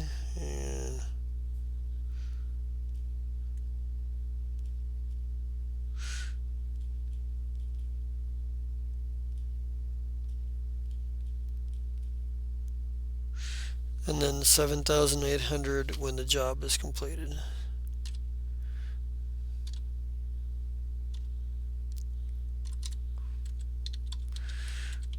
Completed. Alrighty.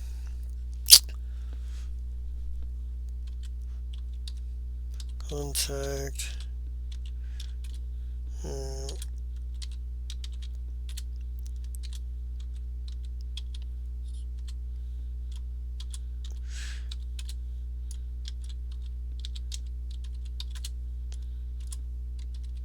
There we go. That way I can. That way I remember this next time. There we go. Hey, Captain Woodley says hi. Hey, what up? Shout out Woodley. What's happening?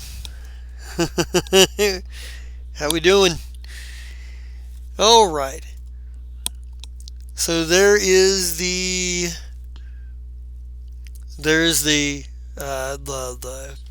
bookkeeping element of that, but I think ISIG for the most part is you accept his offer, and he's kind of like, well, excellent, excellent. He goes, I look forward to working with you, provided you are worth the compensation that is being provided. I will have the money. He says. He says. He kind of. You know what? He probably like. You know, taps away on his dado pad real quick on a com pad, and after a few minutes, somebody comes in with a like a long black box, and hands it to Isig, who brings it over, sets it down on the table, opens it up, and there is a row of credit sticks, cred sticks in there. And he's like, "This will be the 4,200 up front, all on cred sticks. You can transfer them to your accounts. You can spend them directly off of the cred stick. I don't care which. If you're looking for equipment, if you're looking for arms and equipment, I know a few people that could potentially help. Although, if you're running out of patella still, I'm fairly certain that you can get a weapon at higher quality than what I'm currently providing. From my other suppliers, anyway. Which reminds me, I do need to strike a deal for weapon supplies out of patella at some point. And perhaps in the future. And he says, "No, if you'll excuse me, I have a empire to run." And he kind of chuckles and uh, gives you a formal nod.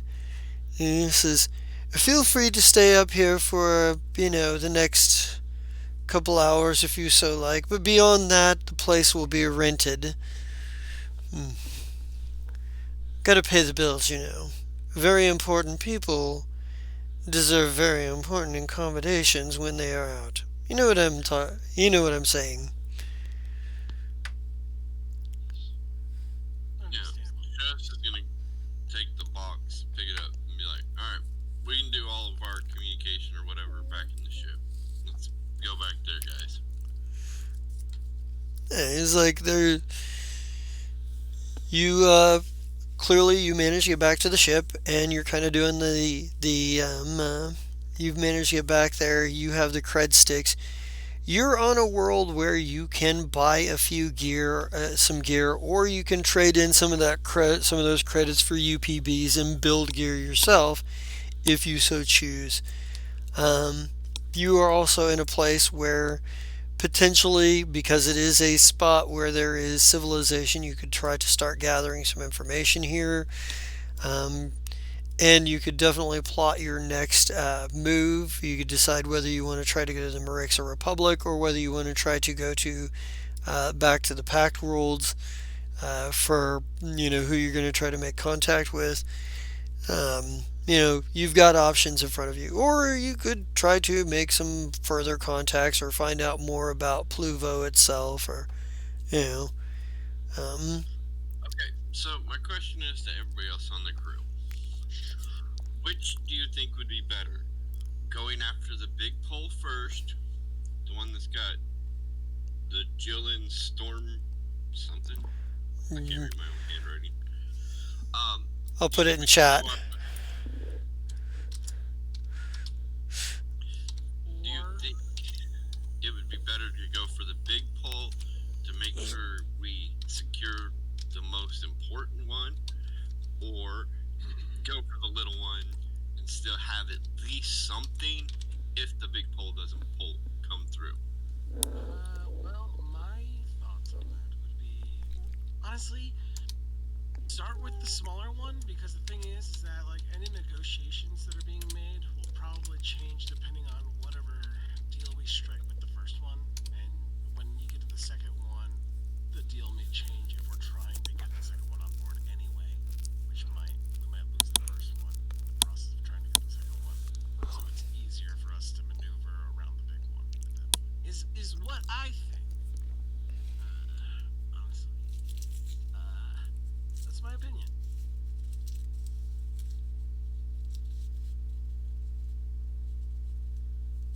Why is everyone looking at me weird? Crenville's like, Look at you weird.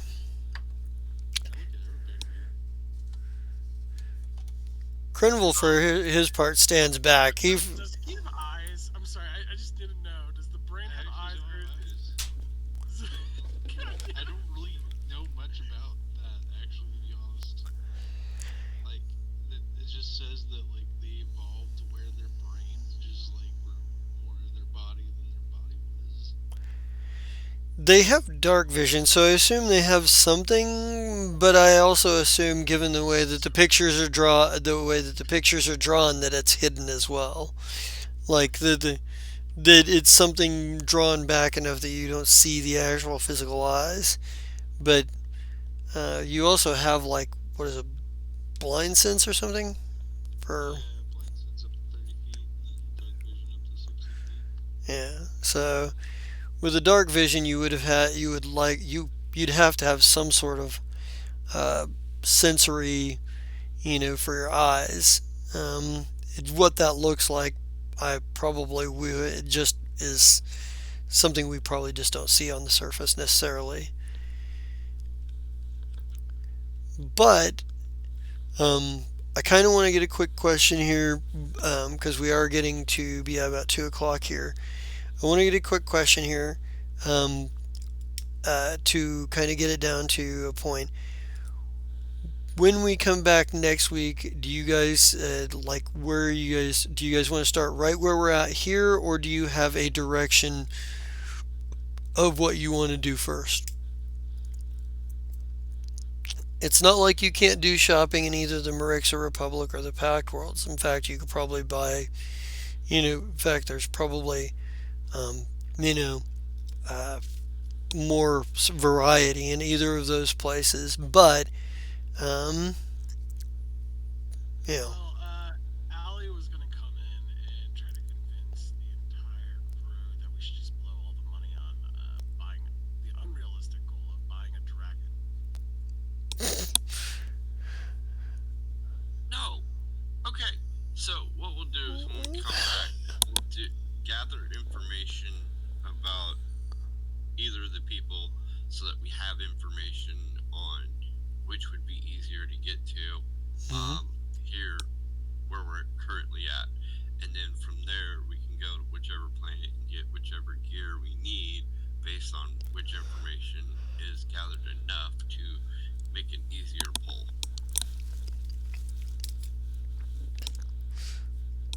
Right on. You guys good with that? Start on Pluvo next session, and you guys start doing some intel collection. Dragons are cool, Dragons are cool. and they'll help us at the negotiating table. Do what we say or we set you on fire. Yeah, good pull. before you before you say no to our offer, I'd like you to meet my associate here. Don't let the fact that he's a robot dragon doesn't discourage you any, bother you. uh, don't let the fact that he's a robot laser dragon distract you. Such things exist in Starfinder. Believe it.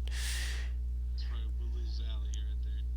So, but I think as we are at 2 o'clock in the morning, I know we had a late start and it's a little bit rougher start for a session getting back in, but we'll probably call it here. That way, everybody will be a little bit have time to go over their notes, think about things, decide on a plan of action, and it'll give me a chance to solidify a few things. But for now, let's go ahead and do sign offs, and I will give you guys experience points when it gets to me. Who wants to go first? I can go. Okay. Mm-hmm. Hello, this is Rogue Gray Fox.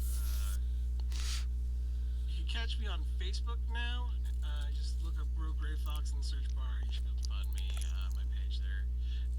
I'm no longer on Twitch, but you can find me on Twitch here at Paradise Theater every Friday, playing AL, multiple personalities, and currently, Allie is interested in buying a drink. Awesome. Uh, Chess, why don't you go next? Psychopathic. Alright, I'm Scott. Psych. Whatever. Okay. I finally got to play Shush again. I don't remember the way she was, so I'm trying to pull back, remember what type of.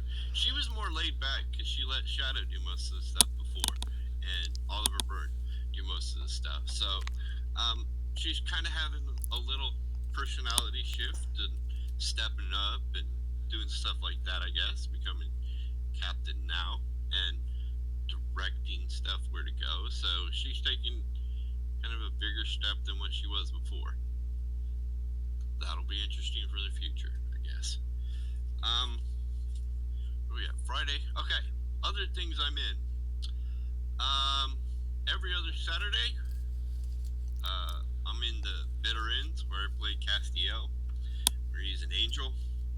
And let's see, last time we played, I got to be the big bad daddy and tell the child, no, we're not going to stop, and we have a destination to go. That didn't make the child too happy. Oh well. And then I got way too many. Okay. Okay. I'm not sure if I'm going to be in this Sunday, but I'm attempting to join. My brain just froze on the name of that game. Cosmos? Cosmos. I plan on joining Cosmos. I haven't talked to the GM about if I'm there this tomorrow or Sunday or not, but we'll see. I want to. We'll see. Okay, other games.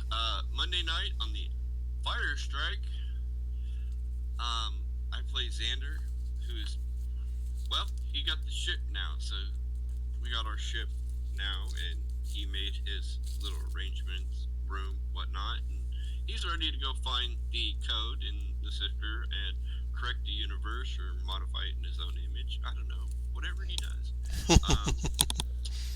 That's what he does.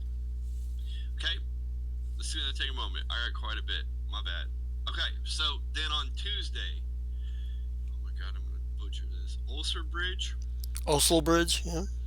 I got it. I play Isabella. So, okay, I'm not a very outgoing person, and in this game on Tuesday.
That's the point. This is true. All right. And then Captain Revenge. Right, it's Captain Revenge. On here I play Zed Arrow.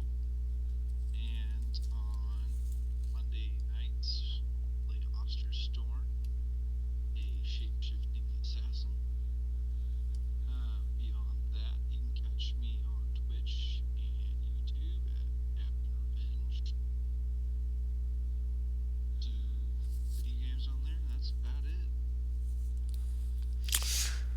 Right on. Well, that brings it back to me. And the first things first, let's go ahead and everybody give yourself 200 experience points for the day, for the night. We will get back to. We will get back to. I'm trying to get a couple more players, and if I can get a couple more players in here, we will get back to Player's Choice Award on top of that. With that said, whew, um, ladies and gentlemen, this is the first episode getting back to the Ballad of the Menagerie, and some rough ideas, some rough concepts on getting things started and going. Things are starting to crystallize a little bit better in my head as we go along. I knew the first one was going to be a little bit rough as I, felt the process back out again. But I think I got some good ideas. I think we're getting ready to head forward, and I'm going to tie this into a lot of other stuff.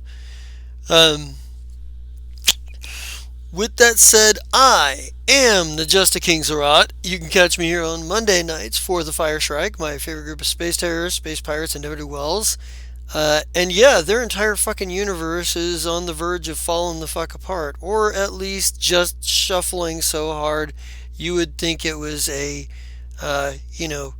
nightclub in the early 2000s. Or so they've got a lot of crazy shit going on there, and there's a explosive battle in the snow right now going on. Crazy shit. You can also catch me here on Tuesday nights for Osel Bridge, where I play Yorick, who, yes, he is not very talkative. I rolled really low on my willpower, and it basically is like, yeah, not terribly self-confident and, shy. So I'm like, oh, I guess I'm playing a character who is the exact opposite of me. Um, then on Thursday nights, I'm here for Fast Cars Clear Gyms, where I play Khan, who is the mastermind, always coming up with plans within plans within plans, and lives by the motto of never commit a crime that you don't pin on somebody else. Um, Literally, both the first job and this one, he's got a plan to pin it on somebody else. Then, let's see, and then on Friday nights for the return of the Ballad of the Menagerie, as we are getting back into gaining some steam. There's a lot of shit going on. Anybody who watches this channel knows all of the Starfinder games I run are connected in the same continuity, with characters that cross over between two, references, things that are happening in one are not completely contained to that one, which is why we are now seeing a few hints dropped about Nech Sadara and the Paperleaf Tea Trading Company and what have you. Isig himself is a character who started off in the Fire Strike and is a perfect person for this. Actually, this entire campaign, this entire group right here is 100% based off of the idea that they founded a planet and all of the shit that goes on. So there a lot going on there. And then for every other Saturday night, the bitter ends. Our Apocalypse World campaign was a ocean world where the polar ice caps have melted and the Rocky Mountains are now the Rocky Road Islands, and the child is the child thing is the most dangerous fighter in the group, and and they have the last rock star in the world, and the craziness, it's insanity. Um, Apocalypse World just gives you so much weird, crazy shit. And with that said, all of that said and put in the past, that's all we have for you tonight. So we're going to get out of here. Everybody have a good night, and we will see you later. Goodbye.